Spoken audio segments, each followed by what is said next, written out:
가을에서 겨울로 지금 막 그냥 쏜살같이 가고 있는 이 시점에 오늘 특별하게 여러분을 만나게 돼서 반갑습니다. 저는 이지원이라고 합니다.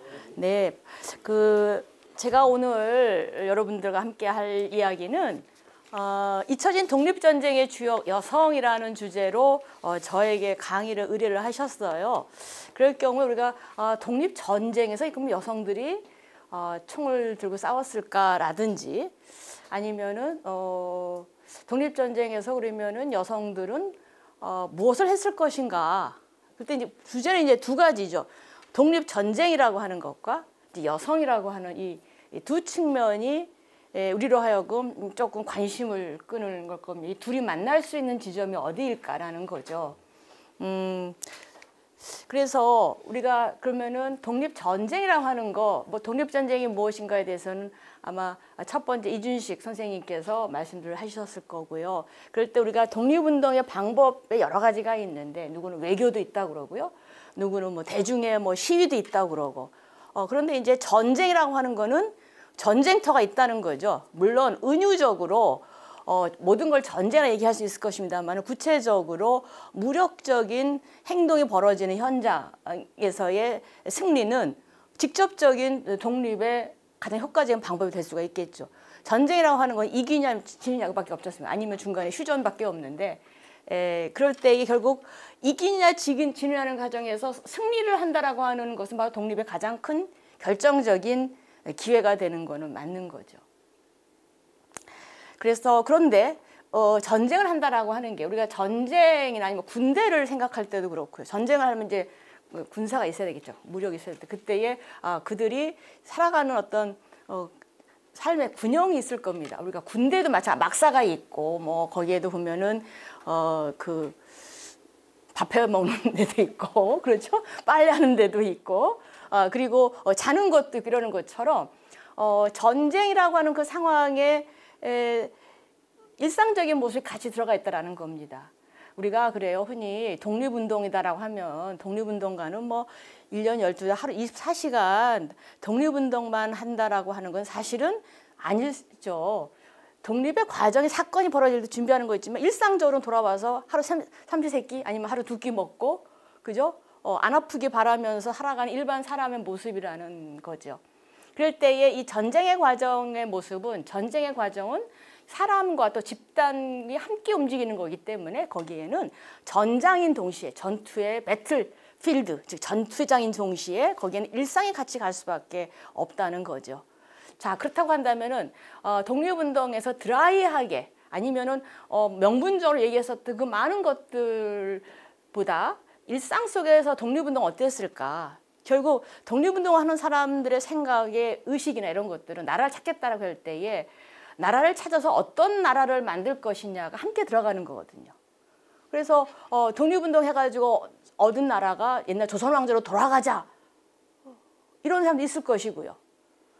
근데 사실 그거보다는 시대의 흐름은 대다수의 사람이 사회의 주인이 되고 우리는 그런 거를 민주주의라고 그러죠.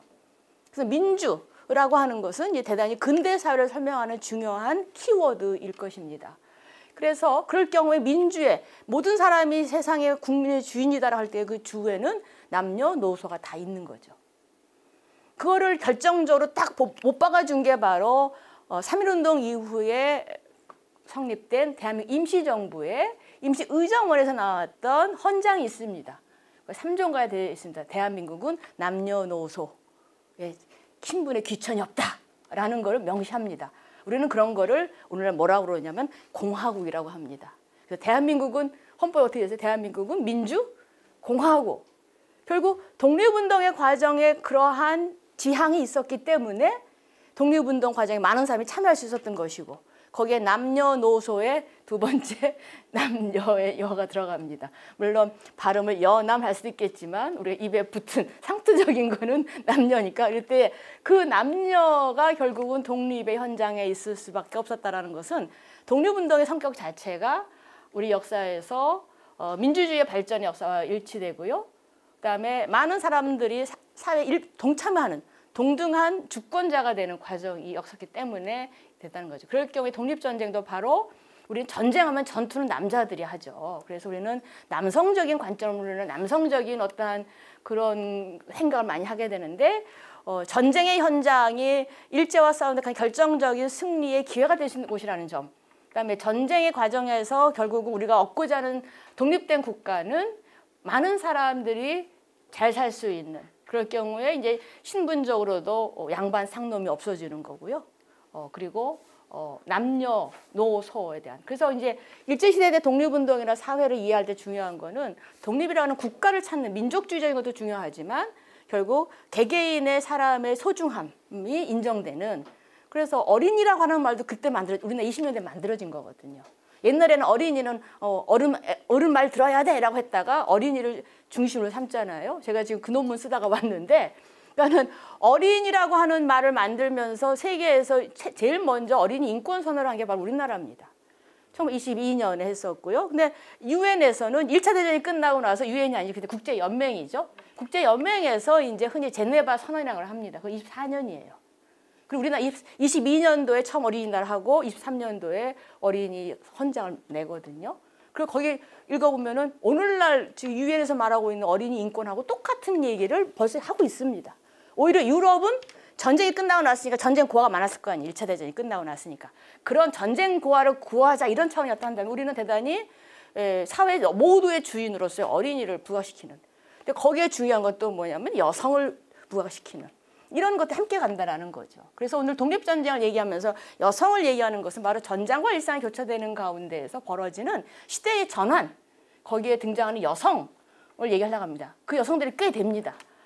꽤 되는데 이제 국가보훈처에서 이제 인정하고 있는 독립유공자의 여성은 한 500 몇십 명 돼, 530 몇 명인가. 근데 그것도 문재인 정부 들어가서 여성 독립운동가들을 많이 발굴하려는 일을 합니다. 그러니까 저도 이제 그 심사를 하는 걸 하는데 기준을 점점 이제 완화시키고 있습니다. 완화시킨다는 건 뭐냐면 예전에는 한때 박정희 정부에 처음 독립유공자 할 때는 약간 죄송합니다. 시쳇말로 그냥 대충 한 거 많았어요. 그리고 셀프 서운이라고 그러죠. 자기가 자기를 서운하고 막. 그리고 그때는 이제 반공이 중요하니까 일제시대 때 독립운동한 사람이 뭐 이렇게 나중에 우린 둘로 쪼개지자 이러고 독립운동한 사람 한 명도 없거든요. 오늘 가면 갈수록 일제 말기 오면 올수록 어떻게 됩니까? 좌우 합작. 이런 얘기 많이 들어보셨죠. 그랬는데 우리가 큰가는 해방이 분단이 되니까 독립운동 서운도 그렇게 했던 적이 있는데 그다음 여성은 더 관심이 없었던 거지. 그리고 예전의 기준에는 뭐 4개월 이상의 옥고를 치렀다든지 아니면 왜냐하면 예전에는 그 옥고 기간이 형량을 받는 것만이 아니라 재판받는 기간까지도 포함이 되거든요. 그게 기억이 있으면 이제 해줬는데 여성은 그런 게 좀 드물어요. 왜냐하면은 일제도 오늘도 마찬가지 일제 때도 가족 중에 다 한 번 가면 안 돼. 누군가 옥바라지 해야 된다는 거 인정합니다. 그래서 결국 그런 경우 여성들은 이제 안 들어가는 게 그러다 보면은 기록이 없으니까 여자는 안 했다라고 하지만 요 몇 년 사이는 그걸 인정하게 되어 있습니다. 그러면서 이제 이따 얘기할 요 이은숙, 허은 이 두 분은 독립운동가의 아내들입니다. 며느리이기도 하고요. 이런 분들도 독립운동가 인정된 것은 최근의 추세입니다. 이런 추세 속에 여러분 핫하게 지금 독립전쟁에서 지금 여성을 만나는 시간을 갖게 된 겁니다.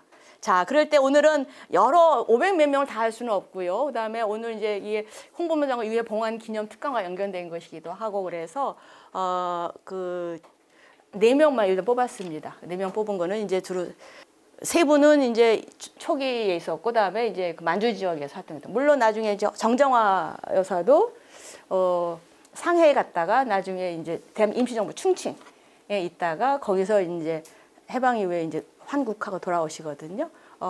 그럴 때 이제 충칭이 알다시피 대한 광복군이 있었지 않습니까? 광복 사령부에 그러니까 그 현장에 있었다라는 거죠. 자, 그래서 이 4분을 가지고 오늘을 얘기하겠습니다. 많은 여성들이 있지만 사실 더 중요한 거는 이름 없는 많은 여성들이 많이 있었죠.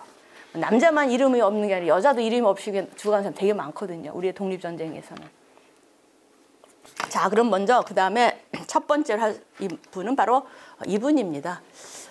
많이 들어보셨을 거예요. 여자 안중근이라고 불렸던 남자현 여사입니다. 왜 안중근이라고 했냐면은 안중근의 특징이 뭡니까? 대한국인하고서는 딱 찍었는데 손가락이 잘랐죠. 그래서 이분도 손가락을 잘랐습니다. 단지를 2번이나 합니다. 그래서 나중에 사람들이 이름 붙인 게 그렇게 안중근처럼 손가락을 이제 잘랐다라고 합니다. 그리고 원래 이분은 이제 양반가 출신이고요. 그런데 이제 남편이 이제 의병을 합니다. 그러다가 남편이 죽어요. 그래서 남편이 죽고 난 그 다음 해에 젊은 색시가 유복자를 납니다. 그러면서 그 경상북도 영양인데요. 거기에서 시부모를 잘 모셨어요. 그리고 또 효부상도 탔습니다. 그러다가 이제 그 경상도지에 갖고 있는 독립운동의 분위기가 좀 있지 않습니까? 안동 지역 등등등. 그래서 그 관련 또 하나는 그 기독교에 들어갑니다. 그러면서 이제 그 사회에 다른 활동하면서 이제 만주로 갑니다.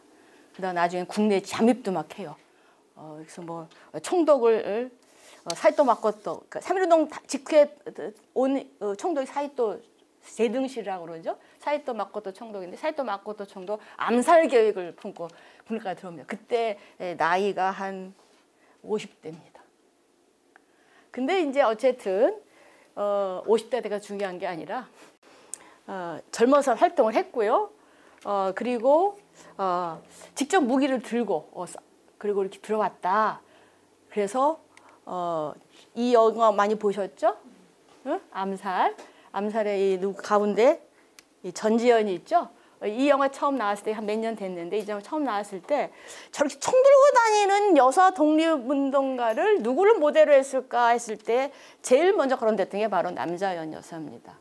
그래서 전지현의 그 모델, 역사적 모델, 나이 차이는 있습니다만은 총을 들고 직접 국내로 들어오지 않습니까? 7.18 처단하기, 이 영화 내용이 그런 거죠. 7.18 처단하겠다고 만주에서 이렇게 모아서 이제 국내로 들어왔던 거 아닙니까? 그래서 만주에서의 그 활동을 전제로 벌어졌던 여성의 모습, 그 어떤 이 영화 덕분에 이 영화 직후부터 해서 우리나라에 어쨌든 여성 독립운동가에 대한 관심들이 대중적으로 팍 올라간 건 사실입니다. 여성 독립을 저렇게 총 들고 다녀.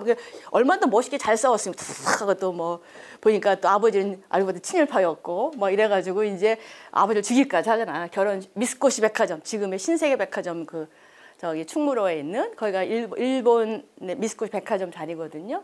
그러니까는 장안에 좀 더 이제 돈이 있다거나 뭐 이런 사람들 거길 많이 갔는데 이제 거기 위에서 이제 결혼식을 빙자해서 모르게 해가지고 거기서 총을 쏘고 몸을 던지면서 막 몸을 굴리면서 막 총을 쓰고 여기저기서 막 총 꺼내고 쏘는 모습이 대단히 사람들에게 인상적이었고요. 이 영화를 감독한 최동호 감독도 그런 의미로 이제 이런 역사학을 했던 건데, 자 이런 인물, 상징적 인물로 우리에게 가까이 알려진, 그래서 이것과 관련돼서 이게 안호균이라고 하는 저 영화의 모델의 역사적 인물로 이제 남자연을 이제 얘기를 하게 됐습니다.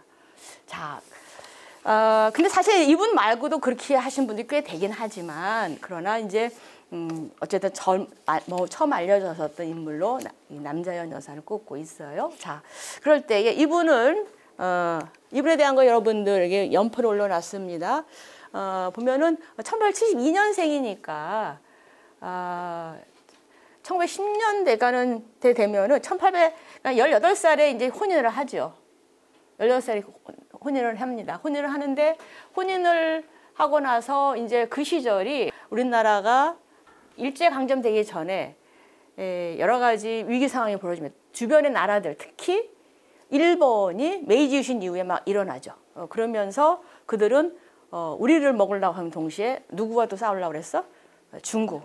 그래서 이르는 게 바로 1894년에 청일전쟁이 되는 거죠. 청일전쟁에서 누가 이겼습니까? 일본이 이기면서 일본이 이제 갑오개혁을 주도하면서 조선의 근대화는 우리가 하겠다. 그러니까 청나라는 올드 패션, 쟤네들은 가게 하고 우리가 하겠다. 이러는 와중에 동시에 근대화라는 이름으로 처음 시작했던 것이 뭐냐면 단발령을 내립니다. 그래서 오랫동안 신체 발부는 수지부모라라고 했던 양반 유생의 관점에서 본다면 이거는 일본 놈이 와가지고 우리의 전통을 없앤다라고 해서 그때 일어난 게 바로 을미의병입니다. 여러분 그 연표는 좀 더 다시 보든지 하고요. 참고하시라는 거고. 그러니까 남자를 이해하는 세 가지 키워드. 1872년생. 그리고 18살에 결혼했는데 그 남편과 그 집안들의 분위기는 다 뭐냐면은 의병하는 분위기였다. 근데 그 의병의 첫 번째 단계는 을미의병을 얘기를 하죠. 자, 을미의병은 아까 말씀드린 대로 1895년에 이제 단발령에 의해서 일본에 대한 저항 의식이 일어납니다. 이때만 해도 대단히 이제 왕이 있는 상태입니다. 그러다가 그런 을미의병 다음으로 이제 일어나는 의병이 바로 의병 운동은 세 단계로 얘기를 하죠. 1895년에 을미의병이 있고요. 그리고 나서 10년 후에 이제 일본이 뭘 하면 1904년에 청일전쟁에 1894년 이기고 난 다음에 그걸 몰아가지고 이제 아시아에서 이제 세계의 흐름에서 올라탑니다. 그것이 바로 1904년에 러일 전쟁이라는 겁니다. 러일 전쟁. 그러니까 러시아는 유럽에도 영역이 있고 아시아까지 걸쳐져 있죠. 유럽의 나라들, 영국이나 프랑스 등등은 러시아를 견제하고자 합니다. 그러는 상황에서 러시아의 세력을 아시아까지 끌어들여와 가지고 싸워서 이겼던 게 바로 일본입니다. 그 러일 전쟁이 끝난 다음에 그걸 모아라 가지고 이제 미국하고 일본이 자 이제 아시아에서의 주도권은 일본이 가져라라고 일본하고 미국하고 맺은 조약이 있어서 들어봤을 거예요. 가스로테프트 조약.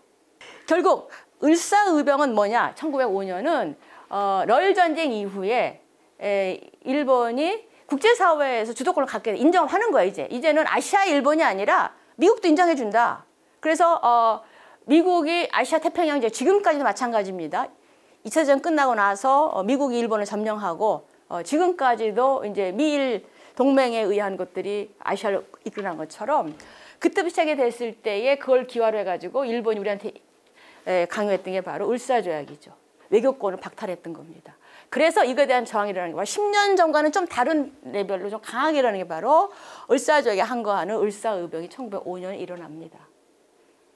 그리고 2년 후에 을사조약이 부당하다라고 해서 고종이 이제 황제가 됐죠. 대한제국의 고종이 이제 헤이그에 네덜란드 헤이그의 만국 평화회의에 그걸 알리기 위해서 대표를 파견했죠. 3명의 열사를 파견했죠.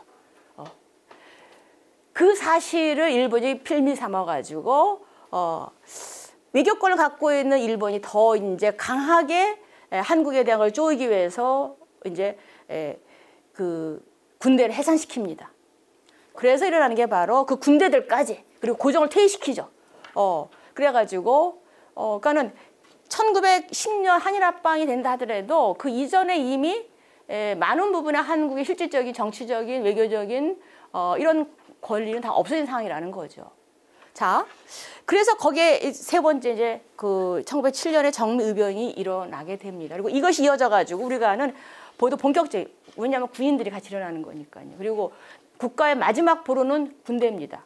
이 군대가 같이 가면서 결국은 의병 전쟁이 1895년 단계보다 훨씬 더 그야말로 전쟁처럼 됩니다. 이게 바로 일제가 한일합방한 이후까지 그래서 그 1, 2년 동안 그래서 일제 합방된 다음에 남한 대토벌 작전을 벌일 정도로 의병 토벌을 하죠. 그러는 과정에 전쟁을 전투를 위해서 이제 많은 독립운동을 생각하는 분들이 이제 식민지 조선을 떠나죠. 그게 바로 만주로 가는 겁니다. 남자여는 이 시기에 신혼생활을 하다가 남편은 의병 갔다가 죽어. 다시 올라가 볼까요? 자, 을미의병 활동하면서 남편이 죽어요. 그리고 그는 남자여는 유복자를 1896년에 유복자를 납니다. 여기는 안 적었지만 그러고 나서 남편이 김영주거든요. 그러고 나서 그가 이제 효부상도 활동하지만은 기독교에 입교를 합니다. 근데 우리가 기독교를 잘 봐야 될 부분이 저는 기독교를 믿지는 않는 신자는 아니지만은 한국 근대사에서 기독교를 여자들이 왜 많이 믿었을까요? 평등. 네. 좀 더 구체적으로 하면은 자유, 평등, 자유. 쉽게 말해 집 밖에 나가서 공식적으로 공적인 공간에 갈 수 있는 예배당. 그러니까 이전에 절하고는 또 다른 겁니다. 그렇죠? 그러니까 여자가 사회에 나가서 근데 그걸 누가 봐주는 거야? 하느님이 본다는 거죠. 예배당은 그런 곳. 그래서 전도부인이라고 들어보세요. 전도부인. 전도하러 다니는 여자들, 집집이 다니면서 막 어디 여자가 남의 집에 두들고 다녀라고 하지만 기독교에 들어가면 어떤 하나님 말씀을 전하기 위해서 사람을 만나는 쉽게 말하면 소셜 네트워킹을 할 수 있는 겁니다. 그래서 기독교 역할을 하는 거죠. 우리는 그러니까 기독교가 여러 측면이 있어요. 여러 측면이 있고 또 나라에 따라서 또 시대에 따라서 역할과 이게 좀 다른데 자, 그러니까는 남자연도 우리가 많은 경우에 여성들이요. 그리고 여학교가 어쨌든 기독교가 많이 지어요. 그러니까는 미국 같은 데서 많이 들어온 이유가 미국이 남북전쟁 1865년 끝나거든. 미국이 산업혁명 막 해. 그러면서 미국 사회에서도 노동자가 막 증가하고 여성들도 막 사회를 가야 되고 이러면서 예배당에 다 예배 보러 갑니다. 특히 프로테스탄트 그 개신교에서는 여성들이 마을마을 다 간다 이거야. 그런 모습들 속에서 여성들도 이제 선교를 해야 되겠다. 선교를 하는 가운데에 우리나라 보면은 이제 장로교, 북장로교, 남장로교가 있고요. 감리교도 그렇습니다. 감리교가 주로 많이 했었던 북감리교가 했던 이화학당이고 남감리교가 한 게 이제 저기 배화가 되는 겁니다. 그리고 그런 식으로 이제 전국에 있는 거죠. 장로교에서 지은 것은 이제 정신여학과 이렇게 되는 거예요. 어쨌든 감리교가 됐건 장로교가 됐건 여성들 교육에 들어오는 거죠. 그래서 이화학당 처음 만들었어요. 1886년에 처음 만들었을 때 여자들 학생 못 모았다고 그래요. 그래서 이제 고아 여서 아이들 데려다가 그렸다는 거죠. 그게 여성 학교의 시초거든. 자, 이렇게 여성들이 사회에 나올 수 있는 제도가 적어도 뭐 구한말, 그다음에 일제 식민지기에 종교란 이름하에서 여성이 밖으로 나올 수 있는 또 여성 선교란 이름하에 여성 교육 기관이 만들어지고 이러면서 이제 새로운 영역이 만들어지는 거죠. 그러니까는 남자현도 그러니까 사람이 시대를 흐름을 볼 때에 그냥 굴굴이 죽어 살자가 아니라 뭔가 시대 흐름을 읽고서 뭔가 선택을 했을 때 인간은 다음 단계를 갈 수 있는 겁니다. 남자현도 전통적인 그 양반 중심 마을에 태어나고 그리고 물론 의병의 분위기, 민족적 분위기 있었다 하더라도 남편이 죽은 옛날 말하면 청산 과부가 된 겁니다. 유복자나 데리고 있는. 그 여인이 무슨 걸 가지고 만족까지 갖겠는가. 결국 그에게 사회적 자극을 준 몇 가지를 만난다 이겁니다. 그 중에 하나 기독교가 역할을 한다는 거죠. 근데 나중에 그 기독교 신자를 죽는 건 아니지. 물론 그래서 거기서 만났던 기독교인들이 만주에서도 이제 목사님들 만나고 그리고 우리가 설화군 정서나 북로군 정서에 있는 분들 중에도 목사님 꽤 됩니다. 손정동 목사 이런 분들. 김일성의 은인이라고 하는 그분하고 남자현이 또 만나요. 그러니까는 기독교이지만 민족적인 시대를 함께하는 그런 분들이 있었다는 거죠. 그러니까 남자는 기독교도 이제 그런 거랑 볼 수가 있겠습니다. 그러면서 이제 사회 활동을 관심을 갖게 되고 그러면서 이제 1919년 3.1운동 즈음에서는 의외로 3.1운동이 서울에서 일어났다면 동시에 같은 날 3월 1일 날 서울을 비롯해 6개 도시에서 일어났습니다. 그 전에 그 선언서는 다 배포가 됐죠.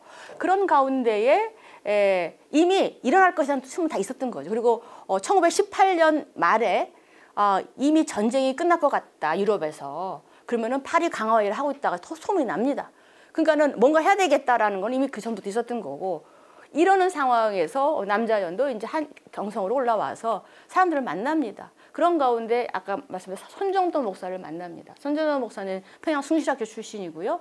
그리고 나서 선교라고 해서 이제 간도 지방 갔다가 거기서 이제 일본 그 수상 가스라 테프트 조약에서 했던 그 가스라가 외상이었다가 일본 수상이 됩니다. 그래서 가스라 타로를 죽이려고 하다가 그 목사님이 그러다가 걸려가지고 깜빵 갔다가 한 2년 감옥에 있다 나와요. 그리고 나서 이제 국내에 이제 정동교회 저기 가면 정동교회 있죠. 정동교회 이런 쪽에서 이제 목회 활동 같이 합니다. 그러니까 그 교회라고 하지만 대단히 민족적인 성향이 있는 쪽에 하다가 결국 사람들을 만나는 과정에서 이제 3.1운동이 일어나게 되는 거거든요. 남자연도 그런 과정에 있었다는 겁니다. 그래서 서울에서 3.1운동에 참여하고서는 바로 이어서 만주로 갑니다.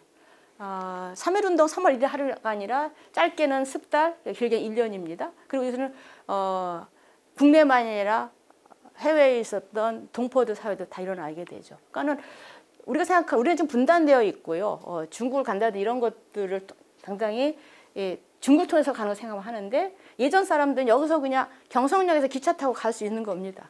그렇기 때문에 아까 영화에 나왔던 그 밀정에 그렇게 사람들이 다 기차 타고 경성으로 오잖아. 이런 시기 때문에 이 남자연 여사도 그렇게 해서 만주를 가게 됩니다. 만주를 가서 거기 있었던 만주 동포들의 사회에서 만들어졌던 독립운동 기지들이 있지 않습니까? 신흥무관학교도 있고요. 용정초에 모여가지고 이제 활동하는 가운데 같이 활동을 합니다. 설화군정에서 활동을 하다가 그런 가운데 아까 말씀드린 전쟁을 한다 해서 맨날 1년 12달 전쟁만 하는 건 아니다. 그런 일당적 상황 속에서 결국 뭘 하냐? 자기 생각을 펼치는 사회적 활동을 합니다. 그게 이제 뭐 여성 교육계도 관련하고 또 예배당도 가고 이러면서 사람들을 이제 네트워크하면서 한인 동포 사회, 요새 말로 하면 디아스포라라고 그러죠. 그런 디아스포라의 활동을 하는 가운데에 사이토 마코토를 암살하겠다. 3.1운동 이후에 들어온 조선의 총독, 나중에 일본의 수상까지 됩니다.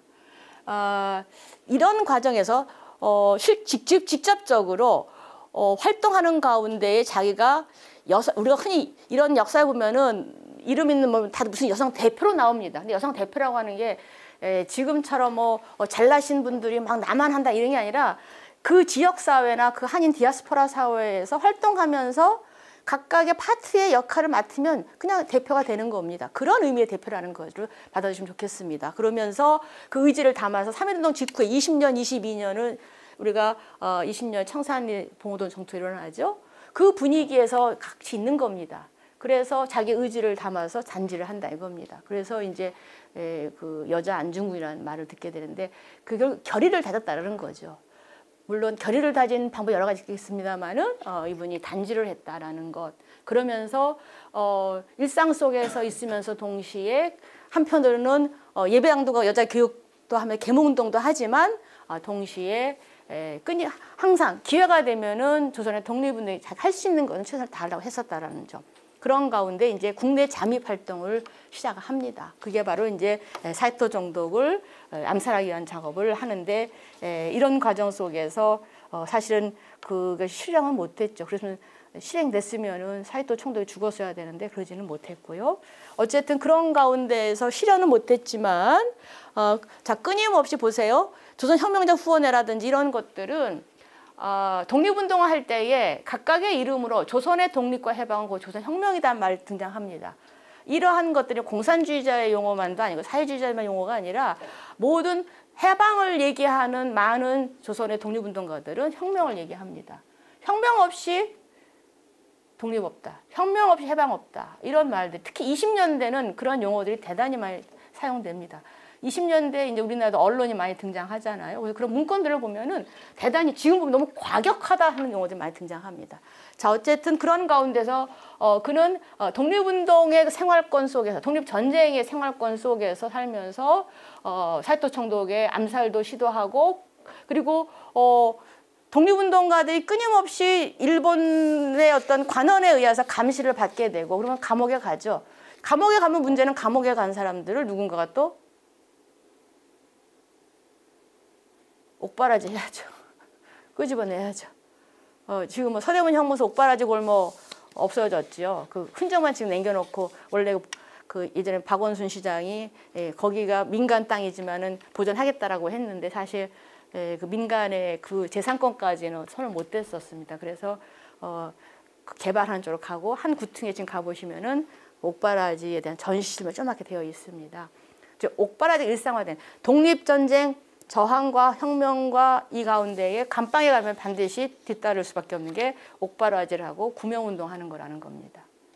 이런 일상을 여러분 그려보시기 바랍니다.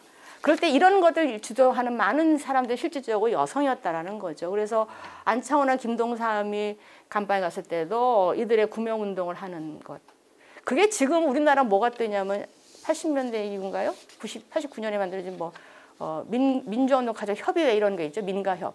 이런 식처럼 그런 패턴 생각하시면 될 겁니다. 이런 형태의 그 석방운동 이것이 전체적으로 독립운동의 한 영역이었다고 이제 봐야 된다는 거죠. 그리고 31년에 일본이 이제 만주사변 일으키잖아요. 만주사변 일으키니까 이제 미국에서 이제 국제연맹에서 이제 조사를 옵니다. 만주사변 일으켜서 일본이 만주에다가 괴뢰국 전부 세웠잖아요. 만주국. 그래서 만주국 조사로 온 것을 틈타가지고 또 이제 여기서 이제 우리 남여사는 또 이제 피를 봅니다. 또 이제 그 단지 혈서를 씁니다. 뭐라고 쓰느냐? 한국 독립을 원한다. 라고 하는 것을 필요 씁니다. 그래서 이 국제연맹에서 도대체 만주가 어떻게 된 거야? 라고 와본 거죠. 여기에 무슨 분쟁이 일어났는가라고 와서 봤는데 그 틈을 타서 국제사회에 우리를 알리겠다라고 해서 한국은 독립을 원한다라는 것을 혈서를 써서 보여줬다는 겁니다.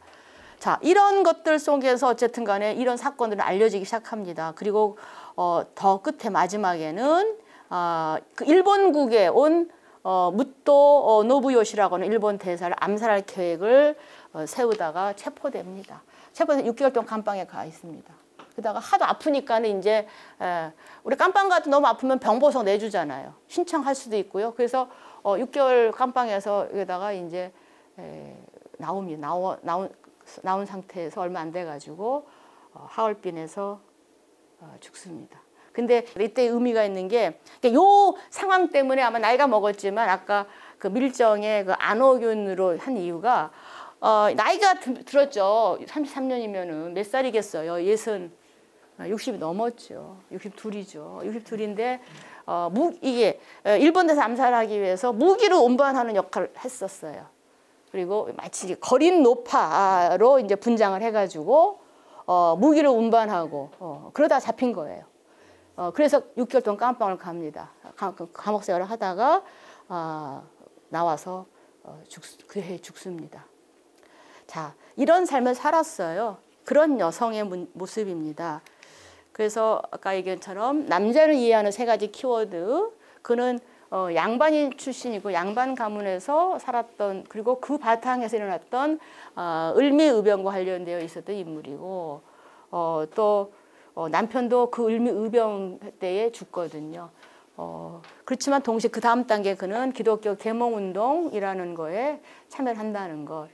19세기 말에 태어나서 20세기를 살아갔었던, 20세기 전반기를 살아갔던 여성의 삶을 우리가 한번 근대라고 하는 의미, 그리고 일제로부터 해방이라고 하는 의미를 여러분들이 2가지를 같이 겹쳐서 남자연의 삶을 본다면, 그리고 만주라고 하는 곳은 일제에 우리가 강제 병합이 된 이후에 새로운 독립을 준비하는, 근데 사실 독립이라는 말의 거창한 뜻보다는 우리가 생존을 위한, 우리가 살아가는 데 있어서 우리가 자유를 뺏기고 우리가 하고자 하는 삶을 억누르고 이런 상태에서 살 수가 없다. 그러니 우리가 새로운 독립을 꿈꾸는 것이야말로 우리의 미래를 위한 우리가 가야 될 바다.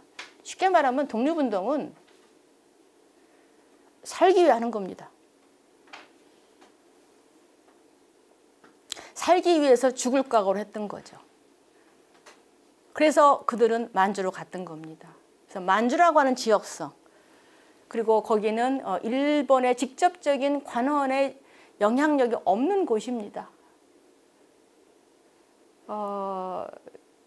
그렇기 때문에 거기서 새로운 마을을 개척한 거죠. 그래서 새로운 한인의 마을이 돼서 신한촌 이런 말을 썼던 거죠. 그래서 이 3가지 키워드, 이거는 남자연을 이해한 키워드이기도 하지만 이 시기를 살았던 독립운동을 이해하는 하나의 키워드로 여러분들이 또한 이해하시면 좋을 것 같습니다. 자, 뒤에 보여준 건 여러분 그거에 대한 자료, 사진들이었고요. 이제 요게 이제 요 큰 틀에서 아까 설명 조금 더 부연한 겁니다. 여기 있는 게 그가 살았던 동네인데, 이거는 남자연의 원래 그 집안하고 이 남편 집안하고, 그러니까는 예전에는 지역에서 이렇게 인근에서 이제 결혼을 하는 거죠. 그러니까 이렇게 멀리 오는 것은 아니고 그냥 서로 집안과 연고가 있거나 이랬을 때에 이제 그 이사를 여기서 시집을 온 거죠. 그래서 김영주 연고지는 바로 남편의 연고지고요. 여기는 그가 이제 태어났던 곳이기도 합니다. 저는 여기 이쪽에서 태어나서 진보면으로 이제 이사를 온 거죠. 석보면에서 태어나서 진보면으로 이제 이사를 온 거예요. 영양에서. 그러니까 면 단위를 좀 넘어온 정도니까. 그러면서 이제 어쨌든 뭐 초기의 그의 모습은 그냥 조선시대 전형적인 그 양반 동네의 여성의 삶, 길상도 하고 이렇게 살다가 남편을 죽고 나니까 이제 유복자들이고 이제 그 열심히 효도를 해서 효부상 탔다는 거죠. 그러다가 말씀드린 대로 1919년 말 상경하면서부터 이제 그는 이제 다시 여기를 못 돌아갑니다. 독립운동에서 떠났던 많은 사람들이 사실 여자뿐만 아니라 남자 많은 부분들이 사실은 고향을 떠나서 다시 못 돌아온 사람들이 대부분이죠. 그러나 그들은 돌아갈 걸 생각하고 떠났을 것입니다. 그러나 못 돌아오더라도 그들은 그들이 간 곳에서 최선을 다하는 삶을 또 살았던 것이죠. 자, 그런 상태에서 아까 두 번째 키워드 얘기했던 거에 기거에 대한 또 부연 설명입니다. 기독교 이제 1906년에 이제 그 경상도에서 기독교에 입교를 했다가 거기서 이제 아까 19년 2월 말에 이제 3.1운동이 준비되는 그 분위기에서 이제 서울에 와서 아까 말한 손정도 목사도 만납니다. 기독교계 인물이니까 쉽게 말하면 기독교라고 하는 하나 네트워킹으로 보시면 될 것 같아요. 그래서 생판 처음 보더라도 어느 누구의 소개, 어느 교인의 소개, 어느 교회의 소개, 아니면 어느 목사님의 소개, 뭐 이런 것들이 심지어는 해외 유학 갈 때도 그렇습니다. 그러니까는 기독교가 가지고 있었던 그런 사회적인 그 연결망 이런 것들이 작용을 했던 거고, 그거는 이제 남자연도 마찬가지였다는 거죠. 그래서 아까 그 표에서 말씀드렸던 내용들을 쓴 거고요. 자, 그런 상태에서 그가 이제 1919년 3.1운동 직후에 이제 만주로 갑니다. 그래서 만주의 독립무장투쟁과 관련된 그게 독립군입니다. 독립전쟁을 하는 독립군, 의병들의 일부가 가기도 하고요. 아예 이 뒤에 얘기하겠습니다만은 이윤숙의 남편이었던 우당 이회영처럼 집안이 재산 다 팔고서는 가는 사람들도 있고요. 그러면서 그들은 마을을 만들면서 동시에 독립을 위한 후진 양성을 합니다. 그게 바로 독립군 학교가 되는 거죠. 그게 1910년, 그다음에 3.1운동 이후, 그리고 20년대, 30년대로 이제 변화되어 갑니다. 남자연이 만주에서 살고 거기에서 국내로 들어오고, 그리고 또 거기에 온 국제연맹 대표단한테 단지 혈서도 보내고, 또 거기에 온 일본 대사를 죽이려고 하다가 죽었거든요. 그의 활동 공간을 이해하는 데서 필요한 거로 이제 10년대의 무장투쟁, 만주의 무장투쟁 운동과 3.1운동 이후 부분을 얘기한다면, 처음에는 대한제국이 망하자마자 망한 상태에서 사람들이 이제 무장투쟁론, 무장은 뭐야? 독립의 여러 방법이 있는데 직접 특히 의병전쟁을 경험한 사람들에게는 직접 총칼을 들고 일본하고 싸워보는 경험을 했던 사람들입니다. 그러니까 그들은 하자! 이렇게 되는 겁니다. 그래서 국내에서는 할 수 없으니까 일본 땅이 됐으니까. 그래서 이제 국경을 접하고 있는 만주로 가게 됐던 거죠. 그러면서 그들이 이제 어떤 단체를 만듭니다. 그것이 바로 신민회. 신민은 뭐야? 뉴 피플입니다. 영어로 한다면. 새로운 국민이란 뜻이죠. 즉, 새로운 대한은, 독립을 해야 될 대한은 새로운 민들, 피플에 의한 나라다. 이게 점점 우리 사회의 독립운동이 당연히 독립운동이 아니라 독립운동은 바로 민주주의 역사와 통한다라는 말이 맞을 것입니다. 그래서 신민화 이름을 들고면서 그들은 이제 아까 봤던 세 계열의 이제 마지막 부분에 그 의병들이 있었죠. 그러면서 그 의병들 세력이 가져옵니다. 그래서 이제 예를 들면 뭐 이렇게 그 왕산 허위같이 그 경상도 안동 지역에 있었던 양반 유생 출신의 의병들이 또 합류하는 겁니다.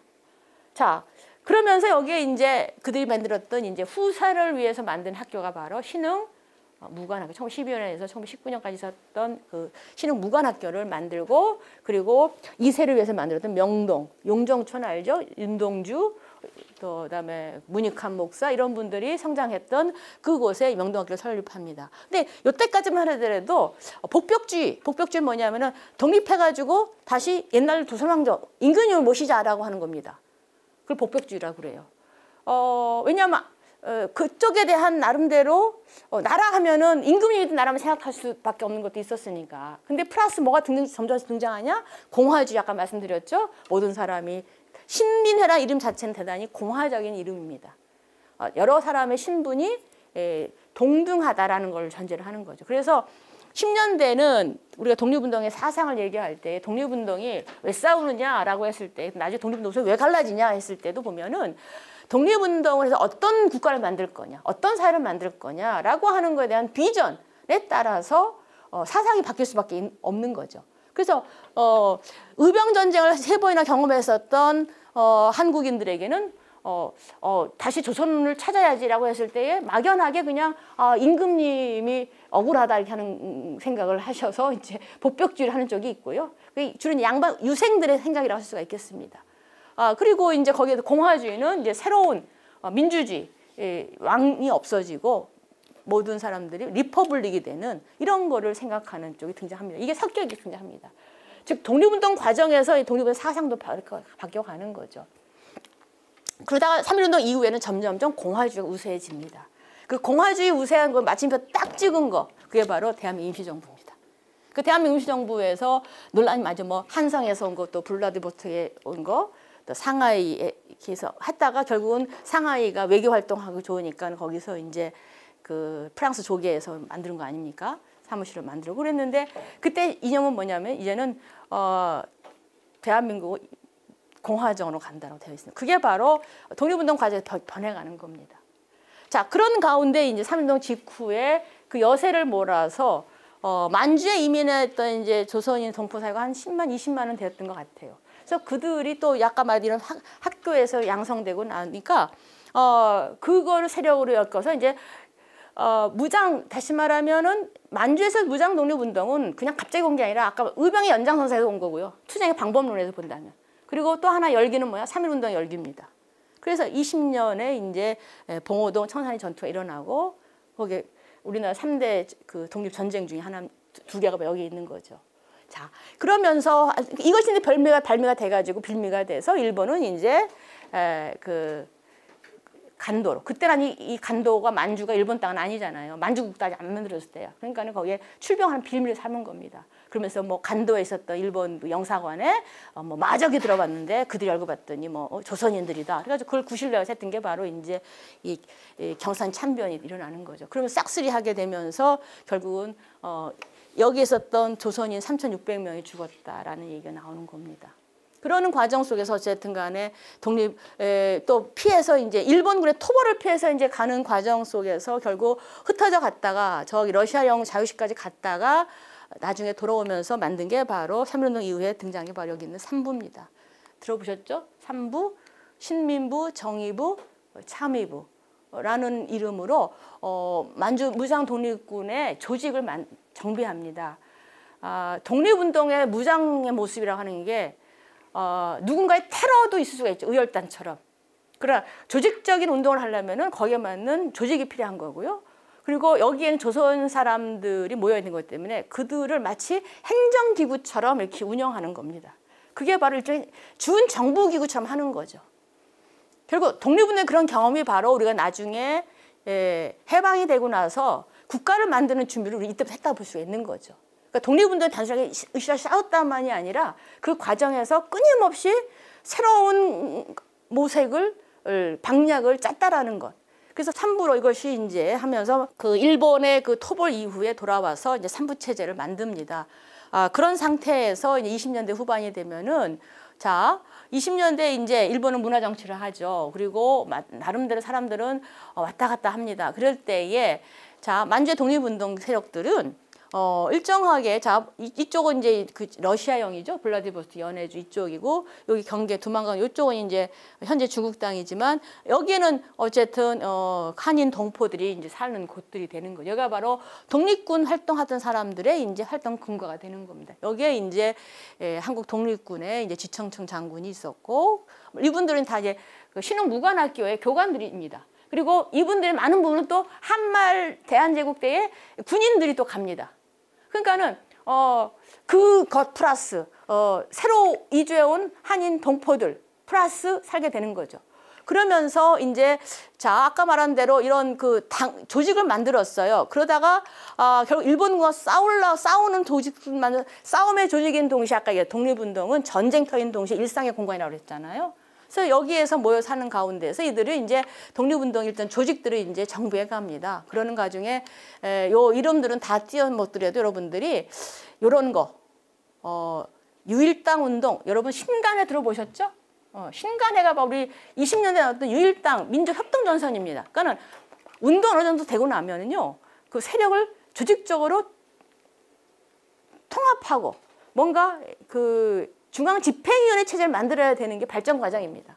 그래서 마찬가지 여기서도 그런 모습이 일어난다는 거죠. 국내에 신간에 있었다고 한다면 무장 독립운동에서도 이렇게 각각의 영역에서 활동했던 사람들끼리 독립을 위한 연합 세력을 하더라 이겁니다. 그것이 해외 운동의 유일다 운동이 되고 이건 나중에 어디까지 가느냐? 대한민국 임시정부 충칭까지 갑니다. 그래서 광복군 만들죠. 40년에. 그때도 이 세력의 연장선상이 이제 이어지는 거라 볼 수가 있습니다. 이런 가운데 중간에 이제 또 약간 이제 새로운 형태로 들어오는 것 중 하나가 이제 사회주의라는 게 들어오는 겁니다. 일제시대 사회주의는 공산주의 국가를 만든다는 것은 두 번째고 1차적으로 일제가 저항하기 위한 새로운 전략과 사상 중에 하나였던 걸 볼 수 있습니다. 그래서 오늘날 우리가 보훈처에서도 사회주의 운동했던 사람들도 독립운동 포상을 지금 주고 있습니다. 2000년대, 2005년 이후부터. 그렇게 되고 있는데, 그래서 자 여기서 각각의 들어보셨을 거예요. 이런 분, 지청천, 양세봉 이런 분 들어보셨죠. 이런 분들이 여기서 이제 활동을 하면서 이 운동을 조직해 갑니다. 그러다가 이제 문제는 만주사변 이후부터 이제 일본이 전쟁을 본격화하잖아요. 만주사변을 일으키고 그다음 32년에 상하이 사변을 일으키죠. 그리고 37년에 중일전쟁에서 난징을 함락시키죠.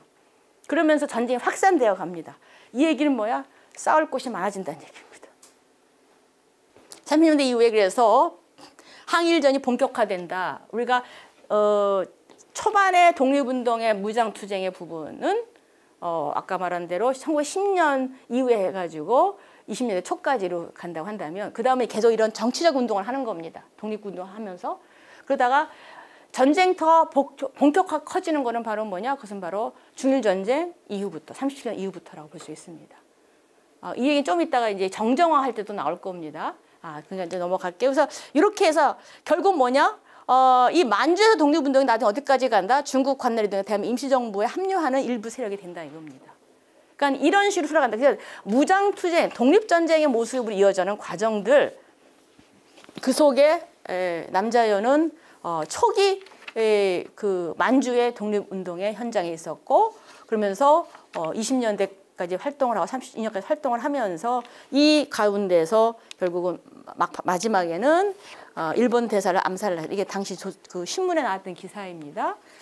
일본의 대사를 암살하려고 해서 결국은 잡혔다. 체포했는데 보니까 참 이 당시의 신문이 대단히 이제 그 여성은 이제 그 남편에 대한 정절 중의를 썼습니다. 기사 제목은 망부의 그 설혹하죠. 그러니까 망부가 죽은 거를 이제 자기가 찍고 남편 원수 같겠다고 했다라고 썼다라는 거죠. 근데 사실 그것만은 아니었을 텐데 당시만 해도 대단히 가부장적인 의식도 있었기 때문에 기사를 이렇게 썼지만 결국 이 일본 대사를 죽이려고 하다가 여기 뭐라고 되어 있어요? 61세 노파 남자현 됐습니다. 그러니까 요즘은 60대도 나이가 안 먹었다 하지만 61세 그때는 할머니죠. 이따 보겠지만 우당 이회영 선생은요 60살 넘어가지고 아나키스트 합니다. 그러다가 죽거든요. 그러니까는 뭐야? 이때 나오는 얘기가 나이는 숫자에 불과하다가 여기서 나오는 겁니다. 또 다른 점을 적용할 수가 있습니다. 자 어쨌든 그래서 남자연은 그렇게 해서 돌아가시고 이게 그 유복자로 나온 아들입니다. 이분은 나중에 해방 후에 우리 정부에 와서 이제 사셨는데 이제 그것을 나중에 기록을 남겨놓은 거 이건 90 몇 년도에 한겨레 신문에 났었던 기사입니다. 그러니까는 그분의 그 삶, 그다음에 이거는 이제 여기 누워 있는 게 남자현이고 아들이고 이제 손자입니다. 그래서 하얼빈 여관에서 숨을 거둔 남자현, 가족이 갖고 있던 사진이었어요. 이거를 나중에 이제 공개를 했고요. 그러면서 지금은 이제 많이 보여지고 있는 사람입니다. 그래서 40대 후반의 만주에서 여기 나와 있어요. 만주에서 항일 무장투쟁에 뛰어든 여걸이라는 표현을 씁니다. 우리의 여걸은 여걸인 것 같아요. 그렇지만은 그래서 뭐 이 독립운동의 어머니다라는 만주 독립군들의 어머니다. 그러니까 남자인의 두 가지 별명 만주 독립군의 어머니, 두 번째 여자 안중근이라는 이름으로 불렸다라는 겁니다. 일단 이은숙입니다. 두 번째 분은 이은숙인데요.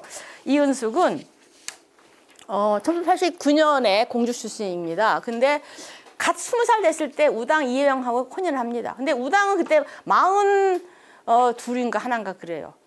그러니까는 이게 뭐 이러냐라고 하겠지만 그 우당이 명문고등학교에서 근대적 교육도 받고 막 이래요. 그러니까 원래 조선 시대의 선비면서 동시에 시대가 바뀔 때에 근대 학문도 하는 사람이거든요. 신채호 선생도 마찬가지예요. 과거 급제하고 나서 자기가 그 뭐냐 이렇게 근대 학문을 해가지고 계속 자기를 개발시켜간 사람이거든요. 우당도 마찬가지로 그러다가 상동교회라고 해서 남대문에 가면 있는 그 상동교회에 우당 선생이나 그 몇몇 그 새로운 그 어떤 계몽을 생각하던 사람들 모여 있었고 그 아버지가 거기에 열혈 신도 겸 회원이었어. 그래서 우당이 호라비가 됐습니다. 부인이 죽어가지고 호라비가 돼서 자기 딸을 시집 보낸 겁니다. 그래서 무지 나이 많은 분하고 결혼했습니다. 어쨌든 그런 결혼했으니까 어쨌든 근대 사회가 된다 하더라도 여필 정도 해야 되는 삶이죠. 그래서 또 아버지가 시집 보내는 나이 많은 호랍인데 그래도 아주 그냥 아무 소리 안 하고 이제 시집을 이제 또 갔지요. 뭐 그때는 선택할 여지가 없었고 그 반대로 또 반면 아까 남자분들 그렇고 이윤숙도 그렇고 뭐 신여성 이런 레벨은 아니에요. 그런 걸 접하지 않은 사람들입니다. 쉽게 말하면 올드 여성 맞습니다. 구여성이지만 이 구여성이라고 해서 그들이 시대에 어떻게 자기를 완전히 뒤쪽에 물러내는 사람은 아니라는 겁니다. 자, 그래서 어쨌든 간에 결혼하고 바로 이제 새댁이 남편이 이제 만주로 간다라고 해가지고 이제 우당 집안이 이제 다 형제들이 재산 팔고 이래가지고 이제 만주로 가지요. 그러면서 거기에 이제 같이 가게 됩니다. 그런데 문제는 여기서 보면은 이 부분이 있습니다. 독립운동하고 또 가족이 이렇게 돼서 또 신흥무관학교를 이제 만들고 거기서 생활을 합니다. 그러다가 이 우당이 이제 베이징으로 또 활동 근거를 옮깁니다. 이랬을 때에 독립운동 같은 사람들이 가족 잘 건사 안 해요. 그래서 결국은 어떻게 돈이 없잖아. 그러니까는 다시 어떻게 했냐? 혼자 조선을 돌아옵니다. 그래가지고 공장도 다녔어요. 그게 기억도 있고요. 그 다음에 저기 장충단 넘어서 이 명동 남산골 아래쪽에서 장충단 근처에 이제 그 여성들의 유곽이 있었어요. 일본 사람이 들여온 궁창이 있고 막 그랬는데 그 사람들한테 옷 해주는 삭바느질 하면서 생계를 벌게 됐습니다. 그러다가 또 뭐가 되면 또 이제 돈을 번다는 건 뭐야? 생활비인 동시에 독립운동 자금이 되는 거죠. 그래서 그렇게 돈을 벌어서 또한 이제 돈을 주고 그런데 이제 가족은 흩어져 있는 겁니다. 그러니까는 이분이 이제 쓴 책이 이게 있거든요. 서간 시종기라고 있는데 이거를 이제 1960년대에 씁니다. 근데 이거 읽어보면은 이거는 보세요. 완전 옛날에 규방에 그 여인들이 썼었던 한글 문체죠. 이렇게 썼어요. 근데 지금 이거를 이제 번역되어 있는데 한글로 풀어 썼어요. 그리고 출간이 됐지만 이거는 이제 거의 아마 우리나라 보물 지정은 뭐 60년인가 지나면 할 수가 있거든요. 그러니까 아마 이거는 곧 할 수, 이게 현재 원본이나 이런 것들은 가족이 가지고 있는데 우당기념관에도 있고 그러는데 이제 요것은 대단히 책이 이쁩니다. 전 직접 봤거든요. 요거를 가서 봤었어요. 왜냐하면 재작년에 3.1운동 100주년 기념해가지고 그 예술의 전당 서해박물관에서 한국의 몇 가지 좋은 글들을 한 적이 있는데 거기서 전시했었고 근데 여기에 약간 이거만 번역에서 난 출간에 문제가 있어서 거기 직접 가서 본 적이 있거든요. 원본을 봤는데 너무나 아름다워요. 근데 이것이 무슨 붓으로 막 쓴 게 아니고요. 옛날식 글씨를 쓰는데 이 종이는 한지처럼 되어 있지만 어느 부분을 가면은 이게 여기 붓처럼 보이죠? 붓 아니에요. 당시에 사인펜, 볼펜 이거로 옛날 우리가 옛날 사람들 글 쓰는 식으로 위에서 내려 쓰는 식으로 써놓은 건데 가슴이 뭉클할 정도로 좋습니다. 자, 이거를 쓴 글을 나중에 읽어보시면 여러분들이 이제 더 많이 알 수 있는데 어쨌든 그래서 딸들도 그래서 중국으로 가가지고 이제 만주에 살다가 베이징에도 갔다가 남편은 독립운동한다고 막 다니고 그리고 아까 그 서간도 시종기를 보면은 독립운동을 논의했던 것들이 막 기록이 나와요. 그런 가운데 자기 일상의 얘기도 나오고 막 이러는데 그러면서 어쨌든 간에 자식들을 이제 자기가 오면서 한 큰 딸을 이회영 보고 좀 보라고 했는데 이회영이 애 보러 본다 안 하고 애를 천진에 있는 구제원에다가 이제 맡겨버리고 이제 갔는데 그 나중에 또 아파요. 그러니까는 걔를 또 아픈 딸내미를 또 구하려고 또 막 백방으로 다니고 이런 글이 나옵니다. 그러니까는 그 여성이 독립운동 현장에 있을 때에 어떻을까를 보여주는 그런 장면들인데 그러다가 이제 결국 이회영과 사이에서 나온 첫 번째 아들 이규창 독립운동 하다가 자 남편은 독립운동 하다가 36년에 죽어요. 저기 깜빵에서 죽습니다. 우리 저기 누구냐 그 윤봉길 의사가 죽었다라고 하는 그 깜빵에서 죽고요. 그다음에 아들은 그 사이 난 큰 아들도 독립운동 하다가 서대문 형무소에 있다가 해방을 맞이합니다. 그 옥바라지를 했던 기록들이 나옵니다. 자 그러다가 이렇게 사시다가 79년에 돌아가십니다. 그리고 제 3년 전에 이제 독립운동가로 이제 서원을 지금 받았습니다. 자 그분의 남편은 너무 잘 알려져 있는 이회영입니다. 이회영은 아까 얘기한 대로 뭐 서울의 명문가 집안이고요. 그리고 등등등 좀 내려옵니다. 그래서 활동이 쭉 이렇게 됐는데 요거는 그냥 읽어보시면 알 수 있고 또 이회영은 또 많이 아시죠? 무당에 대해서는 대충 했을 거다. 그다음에 이분의 동생 이시영 여기 동상에 서 있죠. 올라오는데 바로 이분의 육형제 중에서 마지막까지 살아서 돌아오신 분입니다. 그분이 이제 근데 그 집안이 그래서 신흥무관학교 그러니까 모든 재산을 해서 새로운 마을을 쉽게 말하면 뉴타운을 건설한 겁니다. 그 뉴타운에 새로운 2세들도 기르고 독립운동의 근거지도 만들고 이랬던 거죠. 그 신흥무관학교는 그래서 아주 의미 있고 중요한 곳으로 얘기를 합니다. 3,500명의 독립군을 배출한 학교죠. 오래되지는 않았지만 뭐 계속 이어진 거는 아니었지만 10년 정도 채 못되게 유지되면서 10년 이때에 길러졌었던 독립운동가들이 이후에 이제 이렇게 물론 이분들은 무관 학교를 설립하셨던 분들 이상용, 이동영 이런 분들은 다 거기에 이제 교관들이었고요. 김원봉은 거기 학생이었습니다.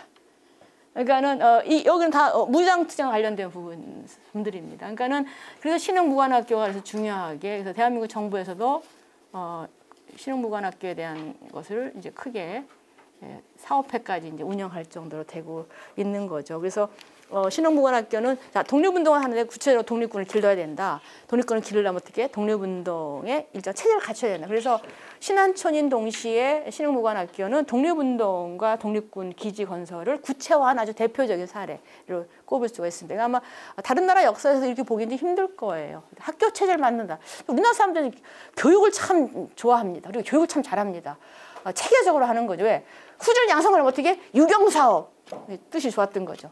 근데 그런 의미로서 독립군을 기르는 이것이 아직 언제까지 가냐면은 만주사변이 일어나고 나서 그다음에 중일전이 이루어지고 나서도 오늘은 제가 원래 김원봉의 부인 박차정을 할까 하다가 박차정을 뺐거든요.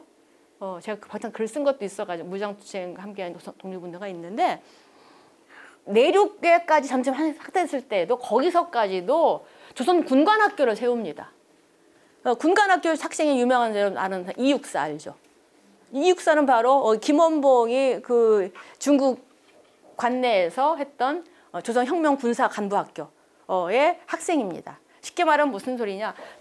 신흥무관학교 이후로 독립운동에 있어서 후지를 양성하고 그리고 거기 교과목으로 군사학을 가르쳐요.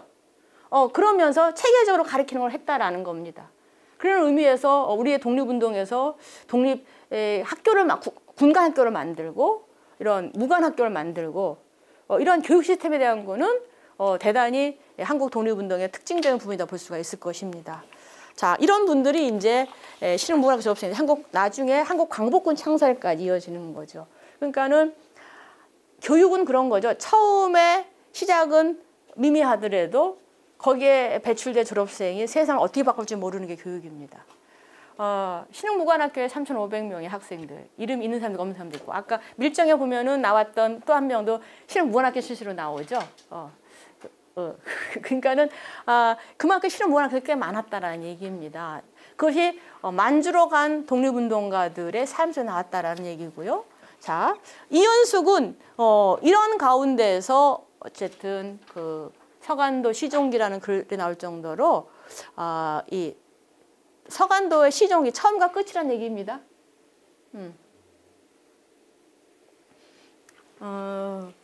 이 책은 이회영의 아내 이은숙의 회고록입니다. 이게 1960년대에 직접 써 탈고를 했어요.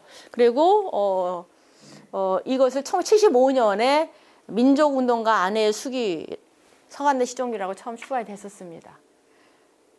그리고 이걸 월보 전월성을 수상했는데 그러고 나서 몇 년 있다 돌아가셨죠. 근데 지금은 최근에는 일조각에서 번역을 했는데 그거는 좀 문제가 있습니다. 왜냐하면 원본에다가 각주를 너무 많이 달았어.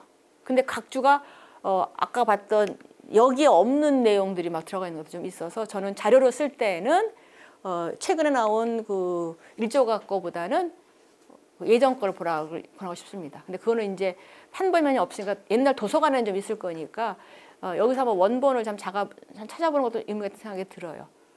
그리고 기회가 된다면은 이거를 요새시로 읽게 다시 한번 정리하는 것도 의미가 있다는 생각이 듭니다. 어쨌든 이런 글을 써요. 평생을 살아왔고 그리고 자기 나이 한 30대 초에 남편이 죽은 거야.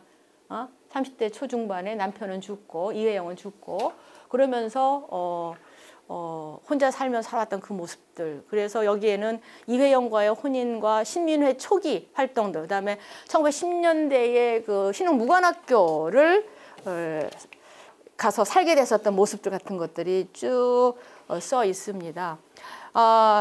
자, 이랬던 여성의 삶에서 일반적으로 우리는 이은숙을 얘기할 때 이렇게 얘기를 합니다. 이건 여러분의 웹페이지 보여주는 건 다 이제 그 이은숙의 서간 시종기에 있었던 내용인데요. 뭐라고 하냐면은 보세요. 우당장은 바로 우당 이회영을 말합니다. 그래서 자기 남편을 얘기할 때 꼭 이렇게 존댓말을 써요. 우당장. 하긴 나이도 많기도 하지. 같은 간에. 우당장은 말 타는 말을 스스로 끌고 타고 와서 차와 같이 강판에서 속력을 놓아 풍우같이 달리신다. 자기 남편에 대한 회고입니다. 그럼 나는 차 안에서 혹 얼음판에서 실수하실까 조심되었고 이게 그 서간도로 가는 과정에 대한 이야기입니다. 가족 식솔들 다 데리고 올라갔잖아요. 그래서 말을 끌기도 하고 차를 도용해서 갔기도 하고 남부 여대 이러면서 이제 차에 몰고 이래서 갔는데 그 과정입니다. 6, 7일 지독한 추위를 좁은 차 속에서 고생하던 말을 어찌다 적으리요. 그러나 괴로운 사색은 조금도 나타내지 않았다. 종일 100여리를 행해도 가더라도 큰 여관이 아니면 100여 필이 넘는 말을 어찌 두리요. 그러니까 거의 가족이 이동한 게 거의 한 군대 이동하는 것만큼 간 겁니다. 한 대대쯤 될까? 중대쯤 될까? 밤중이라도 큰 여관을, 쾌전 여관입니다. 큰 여관을 못 만나면 밤을 새며 가는 때도 있었다. 우리나라에서도 귀가 부인, 귀족, 양반집 부인들이 이 같은 고생하는 거 듣지도 못했거늘 그러나 나는 여필 정부의 본의를 지키는 것이다 라고 쓰고 있습니다. 그 다음에 또 다른 글, 3.15 이후입니다. 만세 후에 상해에다가 임시정부 건설했다는 소문이 사면에 파다하여 애국지사들이 매일 대여섯 명씩 적을 때는 두세 명씩 오는 대로 대접하였다. 집안에 있는 사람이라고는 다 남자고 며느리는 저의 오라범이 데려가고 여자라고는 자기 며느리 말합니다. 며느리는 자기 오라비가 데려가고 여자라고는 9살 단 딸년과 나뿐인데 그 다음에 둘째를 또 임신한 거예요. 그래서 임신 8, 9달에 오죽이나 어려웠겠는가. 나의 심려가 말할 수 없이 괴롭지만 가군 남편을 말합니다. 가군, 이회영이에요. 가군의 뜻을 일호나 추호도 거역하리요. 차호라. 과거를 돌이켜보면 가군을 따라 남편을 따라 해외 국내를 갖은 고통을 겪으며 돌아다녔던 생각 모두가 일장춘몽이로다. 나이 들어 생각하면 우리가 그런 거 많죠. 열심히 하다 들으면 다 지나간 꿈 같다라는 얘기입니다. 그러면서 뭐라고 하냐. 불쌍하신 우리 가군, 우리 남편. 기결이 씩씩하던 풍도에 일확천금을 일시에 희롱하시던 분이 적수공권 수중에 무일푼이고 스라의 권속들이 배고픔을 못 이겨 하시는 걸 보시고 만사를 참으실지 얼마나 마음이 아프실까 생각하고 나로서는 가군에게 조금 더 어려운 빛을 안 보이려고 하나 노인이 기한을 못 이겨 하시는 걸 보면 노인은 뭐예요? 자기 남편입니다. 노인 기한 배고픈 거 배고프고 추운 거를 못 이겨 하시는 걸 보면 차마 딱하고 가슴이 아픈지라 아무리 영호골이라도 적수공고 손에 쥐인 게 없으니 무슨 소용이 있겠는가. 대단히 여필정부의 모습을 담고 있습니다. 그런데 또 매사운 측면도 있습니다. 남편이 하는 일, 가정의 일인 동시에 나라의 일이기도 한 거죠. 옆에서 두 가지 계산은 뭐냐면은 아까 그 중국에 있다가 생활비도 없고 독립운동 자금이 필요해가지고 그래가지고 국내에 들어왔다고 그랬잖아요. 들어와서 그랬을 때 이제 올 때 그냥 오는 게 아니라 이제 약간 그 독립운동 관련된 서류도 갖고 오는 겁니다.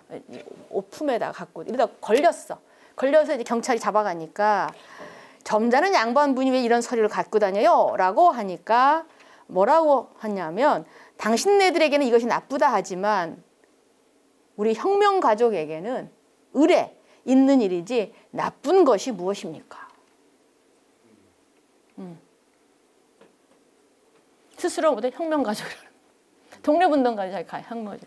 자, 두 번째 입술은 뭐냐면은 자 베이징에 살 때에 이 조선 한국인들 사는 가운데에는 독립운동가도 있지만 밀정도 있어요. 그리고 이제 고작 찌르는 사람도 있고요. 이렇습니다. 그 중에 김다라라는 인물이 이제 그 배신자입니다. 근데 이제 이 사람이 신흥무관학교 다녔었거든요. 그러니까는 이회영에 왔으니까 이회영과 가까웠을 것이다라고 해서 그럼 이회영도 결국은 변절자하고 가까운 거다라고 이제 소문을 내고 다닌 거야. 그러자 이제 여기에 이은숙 여사가 식칼을 들고 어느 놈이 이런 말을 하는 거야 라고 이제 했다 이겁니다. 자, 너희 눈으로 우리 영감이 김다라 조상 간 것을 보았느냐? 김다라가 이제 그 첩자라고 해서 사람 죽였거든. 근데 이제 사람들이 이제 거는 걔는 변절자니까 조문을 안 갔어. 근데 이 우당 이회영은 가까웠기 때문에 갔다고 하는 겁니다. 사실 안 갔는데 이러면서 이제 밀정들 첩자들하고 우당이 이제 교분이 있다 이렇게 소문을 내는 거야. 이게 그러니까는 한인 마을 사람들 동네 사람들이 다 한국인들인데 거기에서 소문이 나는 것은 금세 나겠죠. 자, 그래서 이제 잘못 보는 두 눈 두었다가는 우리 동포 다 죽이겠다. 우리 집안이 어떤 집안인 줄 알며 말이면 다 하는가. 우리 영감이 굳세고 송죽 같은 애국지심을 망해 놓으려고 하는 놈들, 김다라와 처음부터 상종한 놈들인 저희가 마음이 쫄여서 누구를 물고 들어가려고 하느냐. 정말 바로 말 아니하면 이 칼로 너희 두 놈을 죽이고 가겠다. 라고 했습니다. 그러니까 독립운동가 아내들의 모습에서 그러니까는 삶이 사람을 그렇게 하게 하는 것이 있는 거죠. 그러니까는 아까 말처럼 19살, 20살 돼가지고 아버지 시집가라고 해서 사회적 명망 있는 진짜 아버지 같은 분한테 시집을 가서 그리고 층층시야 가족들도 많아. 무지무지 많아. 그 가운데서 자식 낳으면서 또 남편 뒷바라지 하면서 하는 과정에 이런 일을 당하는 거에 있어서 똑같이 자기도 이제 독립운동가의 마음으로 하는 거죠. 자, 세 번째 분 허은 여사입니다. 이분은 여러분 저기 임청각이라고 아나요? 그 경상도 임청각의 안주인이셨습니다. 그러니까는 이분도 경상북도 선산 출신이고요. 근데 그 왕산 허위, 의병했던 허위 집안의 집안 여식입니다. 그래서 여기도 보면은 보세요. 1910년대에 아버지를 따라서 서간도로 이주합니다. 그러니까 아까 이은숙은 남편 따라서 우당 따라서 가죠. 남자현은 3.1운동을 보자마자 그냥 이게 자기가 들었던 네트워킹 따라서 그냥 만주로 갔잖아요. 이분은 이제 이런 분위기에서 또 간다. 그래서 이분은 이제 뭐로 유명해지냐면 이제 석주 이상용 선생 며느리로 유명합니다. 근데 며느리도 그렇지만 남편도 그렇고 시아버지도 그렇고 여기는 독립운동가 무지 많아요. 아까 우당 이회영네 집안도 많은 것처럼 여기도 집안이 다 그러니까는 그런 분이셨어요. 그리고 나서 근데 이제 그 시아버지 석주 이상용 선생이 돌아가신 다음에는 남편은 이제 독립운동하러 다니고 자기는 가설도 정리해가지고 그 임천가로 돌아옵니다. 돌아오면서 계속 거기서 삽니다. 그런 가운데 이제 그 남편은 독립운동하다 깜빵 가고 또 해방 후에 뭐가 좀 잘 안 돼요. 그래가지고 또 이제 이분도 일찍 돌아가십니다. 이런 과정을 살아왔던 여성입니다. 근데 이분도 이제 다 신여성은 아니에요. 이렇게 말하면 여학교 사는 우리가 뭐 신여성 하면은 뭐야 자유연애하고 뭐 이렇게 여학교도 아니고 뭐 이런 거 좋아할 것 같은 그런 쪽은 아닌데 그러나 인생은 신여성입니다. 앞에 말했던 남자연도 그렇고요. 이은숙도 그렇고요. 그러니까 우리가 신여성 개념을 달리 세워야 됩니다. 소비 중심의 신여성이 아니라 시대에 자기를 얼마만큼 새롭게 하느냐가 바로 신여성의 기준이 되어야 될 거라고 생각이 드는데 이분도 그렇습니다. 그래서 그 삶을 살았던 그리고 그것에 대해서 글을 쓴 게 바로 이분도 글이 남아 있습니다. 이게 민문연에서 몇 년 전에 나왔었죠. 아직도 서간 내귀엔 서간도 바람소리가 그러니까는 1910년대에 만주 독립운동의 현장에서 갔던 여성들의 기록들입니다. 그러니까 이 나중에 기회가 되면 그것만 좀 우리가 좀 연구해가지고 그 여성 독립운동가들의 이야기, 그들의 글 이런 거를 우리가 해보는 것도 의미 있는 생각이 좀 들거든요. 자 남편 이랬으면 자 인물들은 참 좋습니다. 그래서 집안에서는 시켜준 결혼을 하면서도 그래도 이제 좋았다고 합니다.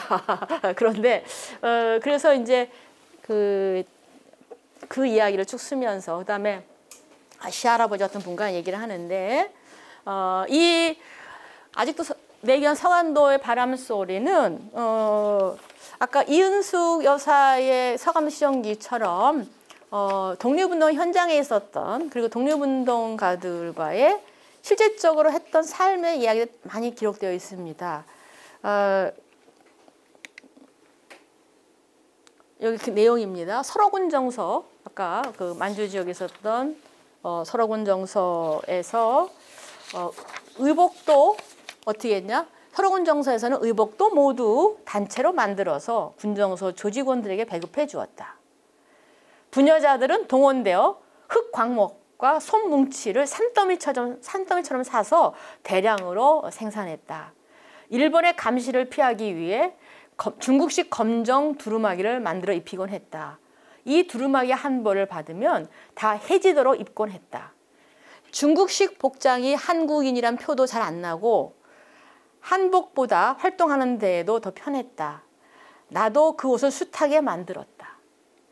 김동삼, 김영식 같은 어른들께 손수 옷을 지어드렸다는 것을 생각하면 지금도 감개가 헤아릴 길이 없다. 또 설어군 정서에서 이야기입니다. 매일같이 회의를 했다. 3월 초에 이 집으로 이사 오고 나서부터 시작한 설어군 정서 회의가 석 달까지 계속됐다.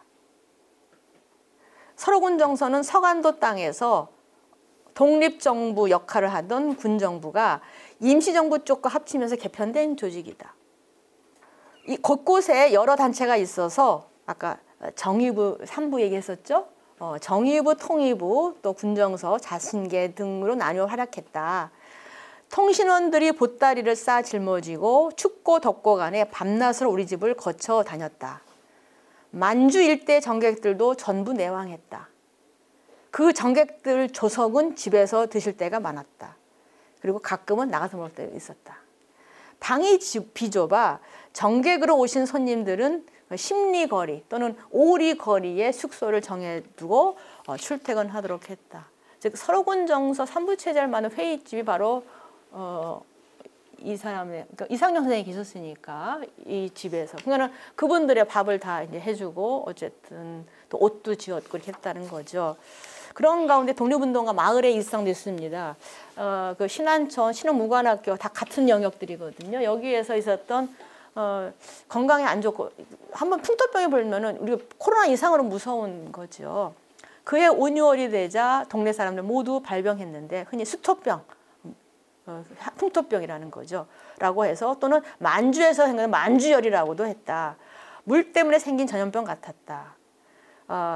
자기 집안의 어른인 성산 왕산 허위의 형 허겸의 처조카 송병기가 이때 사망했고 권팔돈의 집도 하나밖에 없는 아기를 잃었다. 애 어른 할 것 없이 많이 죽었다. 망명온 대바람에 겪은 일이라 모두들 당황했다. 중국에 자리 잡은 지 2달 만에 그랬으니까. 특히 어린아이들의 죽음은 그 부모들 가슴에 못질을 한 것이다. 독립운동가들의 삶의 모습들이고요. 그래서 이 그 허은 여사의 아직도 내게 서간도 바람소리 이 글은 나중에 이제 그 어떤 분이 체록을 해준 거죠. 근데 이제 그 변상혜 씨라는 분이 이거를 이제 구술을 해서 해줬는데 하여튼 거기에 보면 어쨌든 이런 이청천이나 신숙이나 이범석 등 당대 지사들이 참석한 아까 설국원 정서 회의 막 나왔죠. 그러니까 이거는 우리가 독립운동 관련된 자료를 볼 때에 많은 경우 역설적으로 일제의 그 어떤 검거해서 조사 쓴 거 이런 걸 볼 때가 많거든요.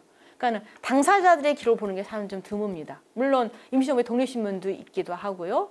또 의열단 내지는 그 조선혁명군 조선의용대에서는 조선의용대 소식 같은 거를 만들게 하지만 직접적으로 쓴 더더군다나 여성이 쓴 것은 없어요.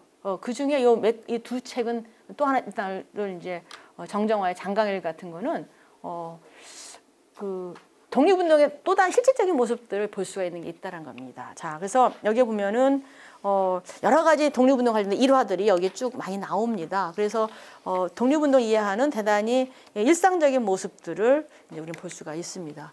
독립운동을 먹여 살린 이야기 여기 나옵니다. 멀리 지는 해가 보이고 붉은 땅거미가 내려앉은 들녘에 두 여성의 숨소리만 거칠게 들린다. 한 여성은 척 보기에도 나이가 많다. 혈색도 그리 좋지 않다. 그에 비하면 다른 여성은 젊다. 키가 크진 않지만 단단하고 당차 보인다. 젊은 여성은 돌이 됐을까 싶은 아기도 들쳐업었다. 아이는 순하게 엎여 잠을 자고 있다. 두 사람은 굳은 얼굴로 앞만 바라보며 계속 걷는다. 이야기 나눌 여유조차도 없다. 해가 완전히 지기 전에 집에 이르면 마음이 바쁘다. 두 사람들은 어떻게 했냐. 자, 독립운동가들 논일하는 사람들 밥 먹일 준비해 놓으면 그들도 밭일을 시작했다. 이들이 처음 발 디뎠을 때 만주는 황량한 벌판에 불과했다. 땅은 넓지만 벽시 뿌릴 논을 찾을 수가 없었다. 억새풀 베어낸 자리를 논으로 만들고 그것도 부족하면 저습지도 수전으로 논입니다. 로 만들었습니다. 그래서 만주의 쌀 농사, 벼농사는 한국인이 가서 다 한 겁니다. 논으로 쓰기 마땅치 않은 밭은 밭으로 썼다. 봄이면 옥수수, 콩, 팥이나 고추를 심어 기를 수가 있었다. 독립운동가 뭐 먹고 살았겠나? 이거 먹고 사는 겁니다. 그랬던 그는 어쨌든 임청각에 지금 그 이제 KTX나 가는 옆에 그래요. 그래가지고 그 임청각은 지금도 후손이 살고 있고요. 역사학교에서 여러 해 전에 여기 가서 이제 전체를 빌려가지고 우리가 이제 세미나도 한 적도 있었거든요. 임청각에. 그리고 임청각 그 보존하는 또 문학 그 그룹들도 있습니다. 그래서 그런 가운데에서 이제 남편 6.25 전쟁 쪽에 죽어요. 그러니까는 해방 후에 돌아온 해 독립운동가들이 상당히 이승만 정부나 해방 이후에 대단히 제대로 정착을 못하면 대우도 못 받고요. 그런 상황에서 결국은 7남매를 기르다가 죽습니다. 그래서 이제 보면은 여기 아버지, 남편 다 90년, 이상령은 제일 먼저 62년에 봤죠. 근데 여성 독립운동가 이름 아까 얘기했던 그런 바뀌는 안목과 기준으로 해서 2018년에 아까 이은숙하고 똑같이 2018년에 독립운동가로 서울을 받았습니다. 자, 그리고 1990년에 이제 그 한국보훈처에서 우리가 홍범 유해 봉안하듯이 이상형 유해를 봉안한 적이 있어요. 그때 이제 허은 여사가 가서 이제 헌화를 이제 할머니가 이제 헌화하시는 모습입니다. 자, 그다음에 네 번째 여성 정정화를 만나겠습니다. 정정화는 이렇게 인물이 곱상하고 미인형입니다. 근데 이분도 이런 책을 냈어요. 주로 흔히 이분은 임시정부 쪽 인물로 얘기돼요. 왜냐하면 이제 시아버지는 동동 김가진이라고 이제 꽤 구한말의 그 관료였다가 1919년 10년대부터 해서 이제 그 중국으로 갑니다. 그래서 1919년 3년 지난 다음에 이제 해외에서 독립운동이 임시정부도 만들고 뭔가를 막 북적북적 할 때에 그때에 그 중국으로 갑니다. 그때 상하이로 갑니다. 그래서 이 장강일기는 대한민국 임시정부 중심의 일제강점기의 어떤 독립운동 그리고 현대사 왜냐하면 이분은 해방 후까지 살다가 돌아가시고 그래서 이것도 70년대 나온 책이거든요. 그런데 이분은 11살 때 결혼을 합니다. 그러니까 예전에 큰 양반집은 미리 정해놓잖아요. 그래서 결혼 일찌감치 해요. 그리고 그 남편이 동갑이었어요. 여기는. 예. 그 이은숙 여사처럼 남편이 나이가 많은 분은 아니고 이제 동갑인데 그 시아버지가 이제 김가진하고 이제 유명한 분이죠. 그런 그분이 이제 그래서 남편하고 그 시아버지가 1920 그 중국으로 떠났어요. 그러고 나서 혼자서 잘 보세요. 혼자서 기차 타고 상하이 갑니다. 그것도 보통은 아닌 상황인 거죠. 네, 근데 뭐라고 썼냐면은 제가 이 부분을 대단히 다른 데 강의할 때도 대단히 이걸 강조해요. 우리가 흔히 뭐 여자들이 할 수 없이 했다라든지 이랬지만 이 정정환서도 신여성 교육받은 사람은 아닙니다. 그렇지만 의지는 대단히 신여성인 거지. 뭐라고? 이 기차를 타고 가면서 썼던 그 자기가 자기 생각을 쓴 글입니다. 이 길은 지금 떠나는 길은 중국으로 가는 이 길은 멀고도 먼 길이다. 고난의 길일 수도 있다. 그러나 어차피 내가 택한 길이다. 그러면서 상하이에 살면서 나중에는 충칭까지 갑니다. 그리고 그런 과정에 이제 그 시아버지 김가진은 상하이에서 죽습니다.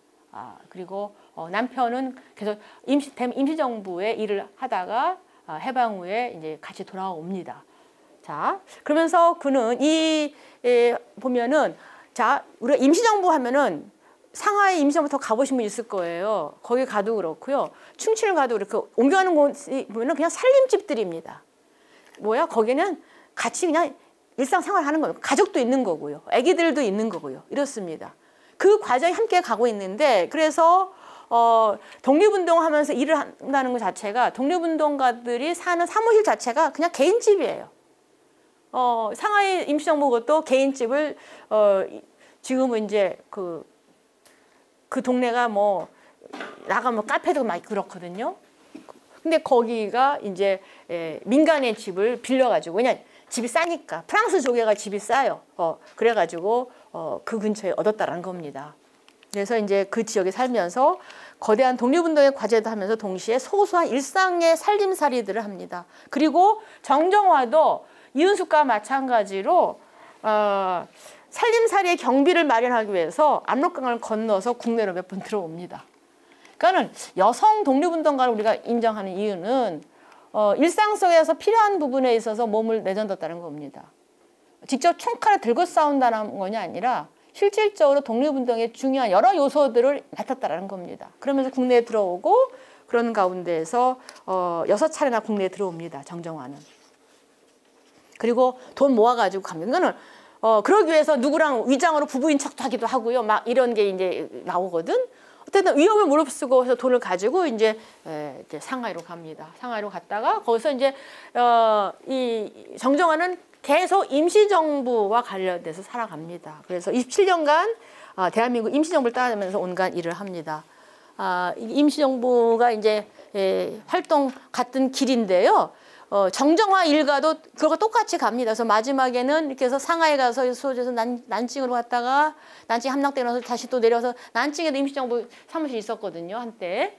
그리고 여기에서 쭉 내려와가지고 다 장사로 왔다가 그러면서 쭉 해서 내려갔다가 쭉 해서 어디로까지 가냐면 이제 충칭입니다. 충칭 앞에 있는 중경 강 건너에 있는 마을 기강마을에 많은 대한 임시정부의 가족들하고 살림집이 다 여기 있었거든요. 기강에. 그래서 여기에 살다가 나중에 돌아옵니다. 그러니까는 27년간 이렇게 사는 거예요. 즉 일본과 일본이 계속 전쟁을 하잖아. 전쟁을 하면서 계속 전선이 옮겨가면서 상하이에 있을 때는 있을만 했었겠죠. 그런데 점점 어떻게 돼? 일본군이 상하이를 먹었죠. 그래서 윤봉길 의사가 이런 거 아닙니까? 상하이 그 기념일 날에 윤봉길 의사가 이렇게 그 홍콩 공원에서 한 게 그때거든요. 그러면서 거기 일본이 장려한 거야. 그래서 중국의 장개석의 국민당 정부가 이제 옮겨가는 거죠. 근데 남경까지 이제 일본이 또 먹잖아요. 남경 함락을 합니다. 그래서 이제 난징의 대학살이 이제 일어나게 됐다. 중국 사람들이 일본 사람들 가장 항일에 치를 떠는 게 바로 난징 학살입니다. 그게 바로 37년에 있었던 거죠. 그러니까 거기 옆에 누구도 있었다? 대한민국 임시정부도 있었다. 그리고 거기에 누구도 있었다? 정정화도 있었다. 그 과정입니다. 그 여정 속에서. 제가 이건 갔을 때 일부 찍어온 거예요. 지금 가면 임시정부 터는 이제 중국하고 한국이 다른 거는 안 좋은 것도 이러지만 일본의 항일 이런 건 대단히 지금 손이 잘 맞습니다. 그래서 상하이에 있는 임시정부 터 관리하는 거에도 또 거기는 우리가 돈을 벌어주죠. 한국이 지금 코로나에서 못 가지만 상하이에 건강한 사람이 다 또 거기 가거든. 그러면 돈도 벌고 인근 상권도 이제 살고 이러니까 좋아는 하면서 그렇지만 그래서 덕분에 어쨌든 잘 정비가 되어 있어요. 정비된 가운데 이제 제가 부엌을 찍어 온 거예요. 그러니까 사무실 임시정부 청사로 되어 있어. 근데 거기에 1층의 저 구석 안쪽은 다 뭐냐면은 얘는 부엌입니다. 여기서 밥하고 여기 앉아서 이제 밥 먹고 이제 이러는 거죠. 근데 이게 지금은 정비했기 때문에 좀 깔끔합니다. 제가 왜 굳이 부엌을 보여줬을까요? 독립운동에서 다 밥 먹고 살았다 이겁니다. 그리고 일상 속에서 독립운동 이해해보자라는 의미도 있고요. 충칭 마지막 대한민국 임시정부의 정부 수도고 또 국민당 정부 장개석 정부의 마지막 수도이기도 합니다. 그러면서 여기는 대단히 풍토가 안 좋아요. 왜냐하면은 이 습기가 많고 중국 사람들이 자전거를 좋아하잖아요. 근데 충칭은 자전거를 못 타요. 왜? 이게 하도 심해가지고. 그리고 1년에 거의 맑은 날이 별로 없는. 그래서 대단히 기후가 안 좋은 곳입니다. 글로 간 거죠. 그래서 임시정부 청사가 지금 이렇게 잘 보존되고 있고 거기에 이제 이 건물이고 여기서 이제 지금 이렇게 보존되어 있는 거고 이제 여기서 찍은 게 이 사진입니다. 이 사진 많이 보여 있죠? 대한민국 그 임시정부 환국을 앞두고 그러니까는 해방되자마자 45년에 이제 돌아오잖아요. 12월에 돌아올 때 환국 기념 사진을 11월 3일 날 찍은 겁니다. 여기가 바로 여러분이 충칭을 가면은 임시정부의 요 자리입니다. 자, 이것을 살아가면서 요거는 2018년에 대통령 직속 대한민국 임시정부 및 삼일동 및 대한민국 임시정부 100주년 기념사업회 위원으로서 해외 독립운동 현장을 이제 갔고 그 독립 후손가들도 만나고 이런 시간이 있었거든요. 그랬을 때 이제 중국 측 정부가 대단히 호의를 베풀었어요. 뭐냐면은 지금은 2019년 3월에 이제 우리나라 3.1 100주년 임시정부 100주년을 기념해서 이게 복원이 됐거든요. 근데 그때는 이게 공사 중이었던 데입니다. 이걸 보려면은 여기 높은 건물 있죠? 높은 건물 위에 어딘가 옥상에서 올라가면 이렇게 잘 보인다고 특별히 데리고 가가지고 보여줘서 찍어온 겁니다. 이렇게 공사하다가 지금 이렇게 되어 있습니다. 근데 충칭이 그 중국이 1대1로 하면서 대단히 돈이 올라가고 땅값이 올라갔는데 여기가 비싼 땅입니다. 뻥인지 모르지만 뭐 평당 1억이라는 말이 있었어요. 근데 그런 데를 지금 막 이렇게 빌딩 올리려다가 여기가 한국 광복군 사령부터다라고 이제 알려지고 또 문재인 대통령이 처음 대통령 되고 난 다음에 중국을 갔을 때 제일 먼저 간 게 충칭입니다. 그래서 충칭에서 협약 맺어가지고 여기를 이제 보존해 주는 거로. 그래서 이게 월 빌딩 질라고 하던 거 중지하고 이 주변 이런 땅이 아주 번화가입니다. 거기에 있었던 대한민주정부의 그 광복군 사령부터가 확인이 됐고 이것이 지금 복원된 모습입니다. 이렇게 지금 멋있게 되어 있지만 사실 당시에는 안 그랬어요. 싼 땅이고요. 독립운동한 사람들이 지금 보고는 멋있다라고 하지만 이거를 100% 보시면 안 됩니다. 자, 그랬던 상황에서 이 정정화를 흔히 뭐라 하면 임시정부의 어머니라는 말을 많이 씁니다. 임시정부의 안주인 또는 임시정부의 어머니라는 말을 씁니다. 왜 그러냐면 이 정정화, 그러니까 김구는 배가 고프면 무조건 자동 엄마, 이 아들이 김자동 씨거든요. 저기 동희 엄마 나 배고파라고 해서 무조건 밥 달래서 먹었다는 겁니다. 그래서 이분의 밥을 안 먹은 임시정부의 인물들이 없다라고 합니다. 그래서 김구를 비롯해서 이동연, 이시영 등등 임정 요인들 가운데 이분의 밥을 얻어먹지 않은 사람 아무도 없다랄 정도의 사람입니다. 이분은 뭐라고 했냐? 이제 장가일기 나오는 겁니다. 독립운동은 총칼로만 하는 것은 아니다. 또 남자만 하는 것은 더욱더 아니다. 남녀노소를 불문하고 자신이 처한 입장에서 자신의 잠재 능력을 최대한 발휘해서 조국 광복과 민족 독립을 쟁취하려는 것이 바로 독립운동이다. 이렇게 멋진 신여성이 어디 있겠습니까?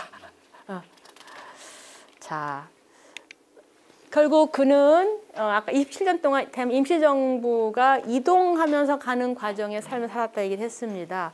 그리고 그런 가운데서 32년도에 아까 홍콩공원에서 윤봉길 의거가 일어나고 그러면서 임시정부는 국민당 정부와 마찬가지로 대단히 중국 내에서 활동 위축되어 갑니다. 왜냐하면 윤봉길에서 던졌잖아. 그러니까는 일본이 점점 중국의 영향력이 커지면서 이 일본의 감시 체제가 더 커집니다. 그래서 임시정부도 그래서 상해에 있다가 옮기게 되는 거죠. 그러면서 이제 난징 갔다 아까 나도 광주까지 갔다 다시 또 했다가 충칭까지 가는 엄청난 긴 장거리의 이동을 하게 되는 겁니다. 그러면서 자, 상무 40년에 이제 임시정부가 충칭으로 오죠. 아까 봤던 그곳을 지금 기념남을 걸로 옵니다. 그런데 이제 남편도 같이 오고 그래서 이제 독립운동을 하는 사람들이 당을 많이 만들. 아까 유일당 얘기했었잖아. 그 만주에서도 20년대 이후에는 독립군 하면서도 함께 통합하는 유일당 운동하는 것처럼 그런 형태의 그 당 통합 운동이 계속 일어납니다.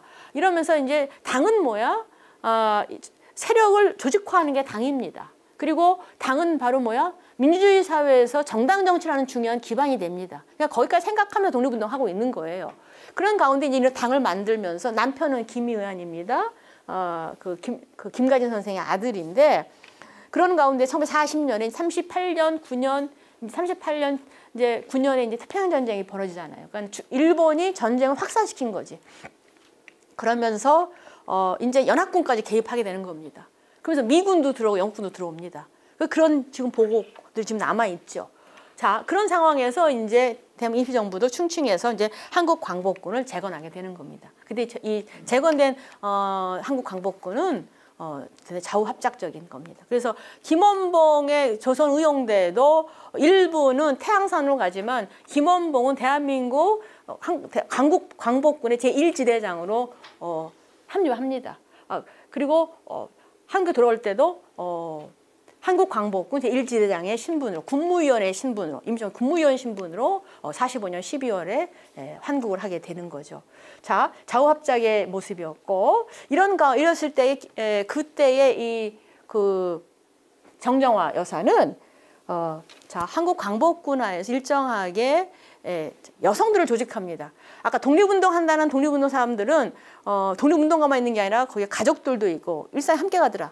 아기들도 태어납니다. 그러니까 이 상황이 하나의 그 소사이어티 패밀리를 만들게 됩니다. 독립운동가의 가족들이 큰 가족이 만들어지는 거죠. 그래서 그 여성들을 중심으로 해서 또 이런 한국 여성 동맹을 조직합니다. 그리고 유치원도 만듭니다. 이 사진은 바로 이렇습니다. 이건 지금 남아 있습니다. 3일 유치원입니다. 3일 유치원이에요. 요게 이제 정정화 여사고요. 이제 요게 꼬맹이들이 이제 그 해방 후에 이제 돌아오는 이제 소년들이 되는 겁니다. 돌아오는 소년도 있고 못 돌아오는 소년도 있고 돌아오는 과정에 죽은 사람도 있고 그렇습니다. 그래서 여성들끼리 이제 또 이러한 것도 이름을 이제 한국혁명 여성 동맹을 만들고 이렇게 사진도 찍습니다. 그래서 이게 이제 남아있는 기록들입니다. 그러니까는 독립군 조직을 만들면서 한편으로는 여성들도 조직을 만들었다. 그 독립의 여성 독립의 운동의 모습, 조직의 모습들입니다. 여성들 군인 조직만 있는 것이 아니고 물론 한국 광복군의 여성 그 독립군도 있습니다. 근데 군복만 입은 독립군이 아니라 일상 속에서 독립운동의 큰 틀에 함께 활동하는 인력이 있었다라는 점. 이들이 필요하면 가서 싸우는 거죠. 경우에 따라서는. 자, 이런 모습들이 있었다라는 겁니다. 그러고 나서 이제 일본이 어쨌든 금세 히로시마 나가사키 원폭 터지면서 항복을 했잖아. 그래서 광복군이나 임시정부 입장에서 너무 빨리 했다고 이제 아쉬워했다는 게 있거든요. 그래서 임시정부의 사람들이 이제 돌아옵니다. 근데 한 근 8개월 걸려서 와요. 그래서 이렇게 와가지고 보세요. 중칭 충경에서 도쿄 기강에서 쭉 해서 이렇게 와가지고 동정으로 건너고 장강을 읽으면은 이 동정으로 건너오는 것도 막 있습니다. 그리고 오는 과정이 버스도 탔다가 근데 혼자 오는 게 아니에요. 충칭에 있었던 임시정부 관련됐었던 광복군과 관련됐었던 사람들 가족들 이제 돌아가야 되는구나 해서 돌아옵니다.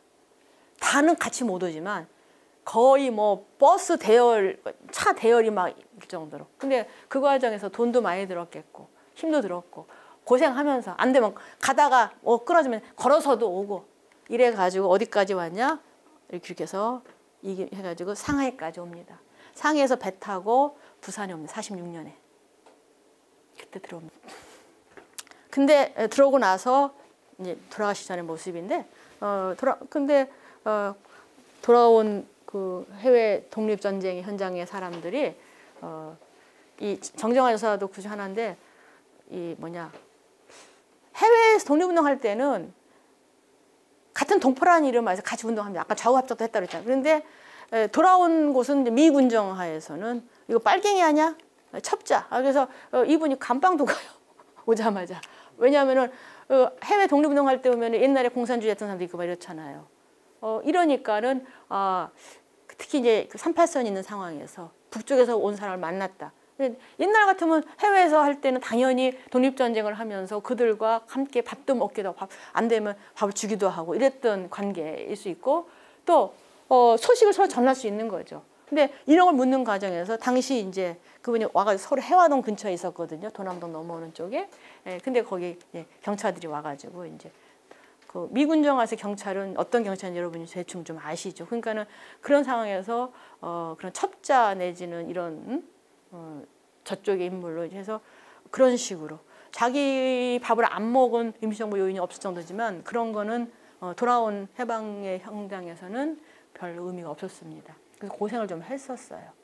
집안이 뭐 어찌다 했다 하더라도 그거는 다. 그리고 이제 했는데 그분이 뭐라고 쓰냐면은 이렇게 살았던 분들이 평생 생활하면 이런 말을 합니다. 이게 뭐 내가 특별히 하려고 한 건 아니다 라든지 아까 이은숙 여사 뭐 일장 충몽이다 이런 말 하는 거잖아요. 물론 나이 들어서 쓴 것도 있겠지만 이제 잘 보면은 우리 정서를 읽어서 내가 임시정부에 가담에 항일 투사들과 생사를 같이 할 수 있었던 것은 순전한 나의 사사로운 일에서 비롯되었다. 크게 안 내세우는 거야. 내가 나라 민족을 위해서 이렇게 안 한다 이거 그렇게 얘기 안 했다는 거예요. 그래서 우리는 훨씬 더 이분들의 마음이 더 많이 느껴지는 거죠. 다만 민족을 대표하는 임시정부가 내게 일을 주었고 내가 맡은 일을 했을 뿐이다. 주어지고 맡겨진 일을 모르는 채 하고 내치는 재주가 내게는 없었던 것이다. 그러니 나를 알고 지내는 주위 사람들이 나를 지켜 세우는 것은 오로지 나의 그런 재주가 없음을 사주는 까닭일 것이다. 나는 스스로 조국 독립을 위해서 항일투쟁에 선봉에 섰다고 생각해 본 적이 없다. 다만 사람은 시기와 분수에 맞추어 살아야 한다는 말을 고지고대로 믿고 그대로 따르는 사람이었을 뿐이다 라고 얘기를 합니다. 그러니까 인간으로서의 우리 깊은 성숙된 모습을 보여주는 거죠. 여학교 안 다녔어도 대단히 시대와 함께 산 신여성의 모습이다. 그래서 제가 마지막에 2페이지에 걸쳐 쓴 거는 바로 이었습니다. 독립전쟁 현장에 살아온 여성들을 어떻게 볼 것인가. 단순히 이런 독립운동 이면에 있었다. 공적인 영역이 없는 여성들이라고 할 것인가. 근데 이들의 삶은 해외 독립운동 더더군다나 독립전쟁의 현장은 개인적인 삶이 곧 공적인 삶일 수밖에 없었고 그래서 그런 공적인 영역을 크게 볼 필요가 있다. 그래서 관점의 문제, 너무 내셔널리즘도 중요하지만 너무 이것만 가지고 여성들을 보지는 말자라는 거고요. 두 번째로는 젠더 사회를 많이 얘기합니다. 뭐냐면은 아까 남녀노소 얘기했어요. 사회가 발전할 때 중요한 한 영역의 주체로서 여성을 얘기한다면 그래 젠더 사회 관점 독립운동을 필요가 있다. 그래서 제가 몇 년 전에 내일을 여는 역사에다가 젠더사로 있는 3.1운동이라는 글을 쓴 적이 있어요. 3.1운동에서 사실 여성들이 되게 많이 가고요. 외국 프레스, 외국 언론들이 막 한 보고를 보면은 여학생들이 머리 질질 끌려가는 그 모습이 충격적이었다 말 썼습니다. 그리고 여학생이 중심이 돼서 시위를 하는 것도 있습니다. 부산의 일신여학교, 개성의 호수원여학교, 여기는 그 지역의 만세시를 제일 먼저 한 게 여자입니다.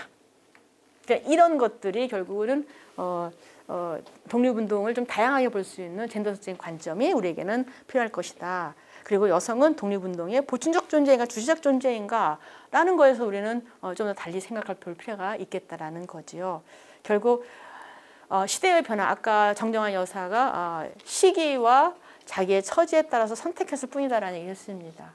즉 시대의 흐름을 정책 격변기에 성별의 역할이라고 하는 것이 전통시대의 여성의 규범만은 아니었다라는 거죠. 그들의 삶을 아까 정정화 뭐라 했어요? 이건 내가 선택한 것이다. 나름 인생, 삶의 주체적인 자기 선택을 하는 모습으로 우리가 본다면 그거는 대단히 자유롭고 독립적인 인간 여성의 모습을 봐야 되지 않겠는가라는 점. 그래서 이거는 이윤숙이 썼던 말입니다.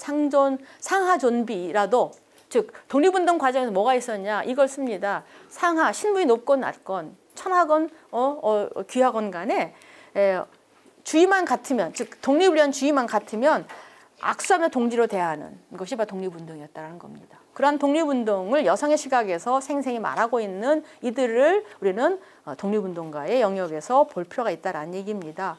그리고 그들은 어찌 본다면은 아까 봤죠? 밥도 하고요. 그지?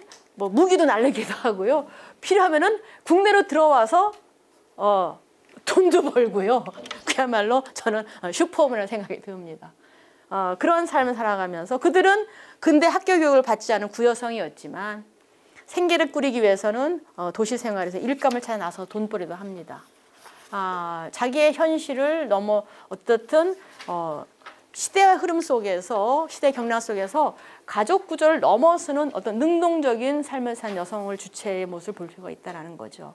그리고 이 누구의 아내였다라고 하는 점 때문에 그동안 계속 주목하지 않았어요. 독립전쟁에서 여성들의 역할이 과연 무엇이었겠는가. 직접 총칼을 들고 싸지 않았는데 라고 했지만 그것이 아니라 가족관계 내에서 어떤 노동과 헌신 이런 것도 근대적인 가사노동 또는 관계 역할의 가치로 요즘은 그건 돌봄의 가치라고 합니다. 이런 것으로 인정하는 것도 의미가 있겠다. 그리고 그러나 독립전쟁 자체가 그들의 삶이 전장과 일상이 함께 있을 수밖에 없는 그 현장에서 여성들의 모습은 독립운동의 한 모습일 것이다. 그래서 이런 점 때문에 요 몇 년 사이에 와가지고 이런 분들이 독립운동가의 부인으로만 되어 있지만 어떤 직함을 가진 것도 아니었지만 그들이 독립운동가로서 이제 지금은 인정받는 아주 최근의 추세라고 할 수가 있겠습니다.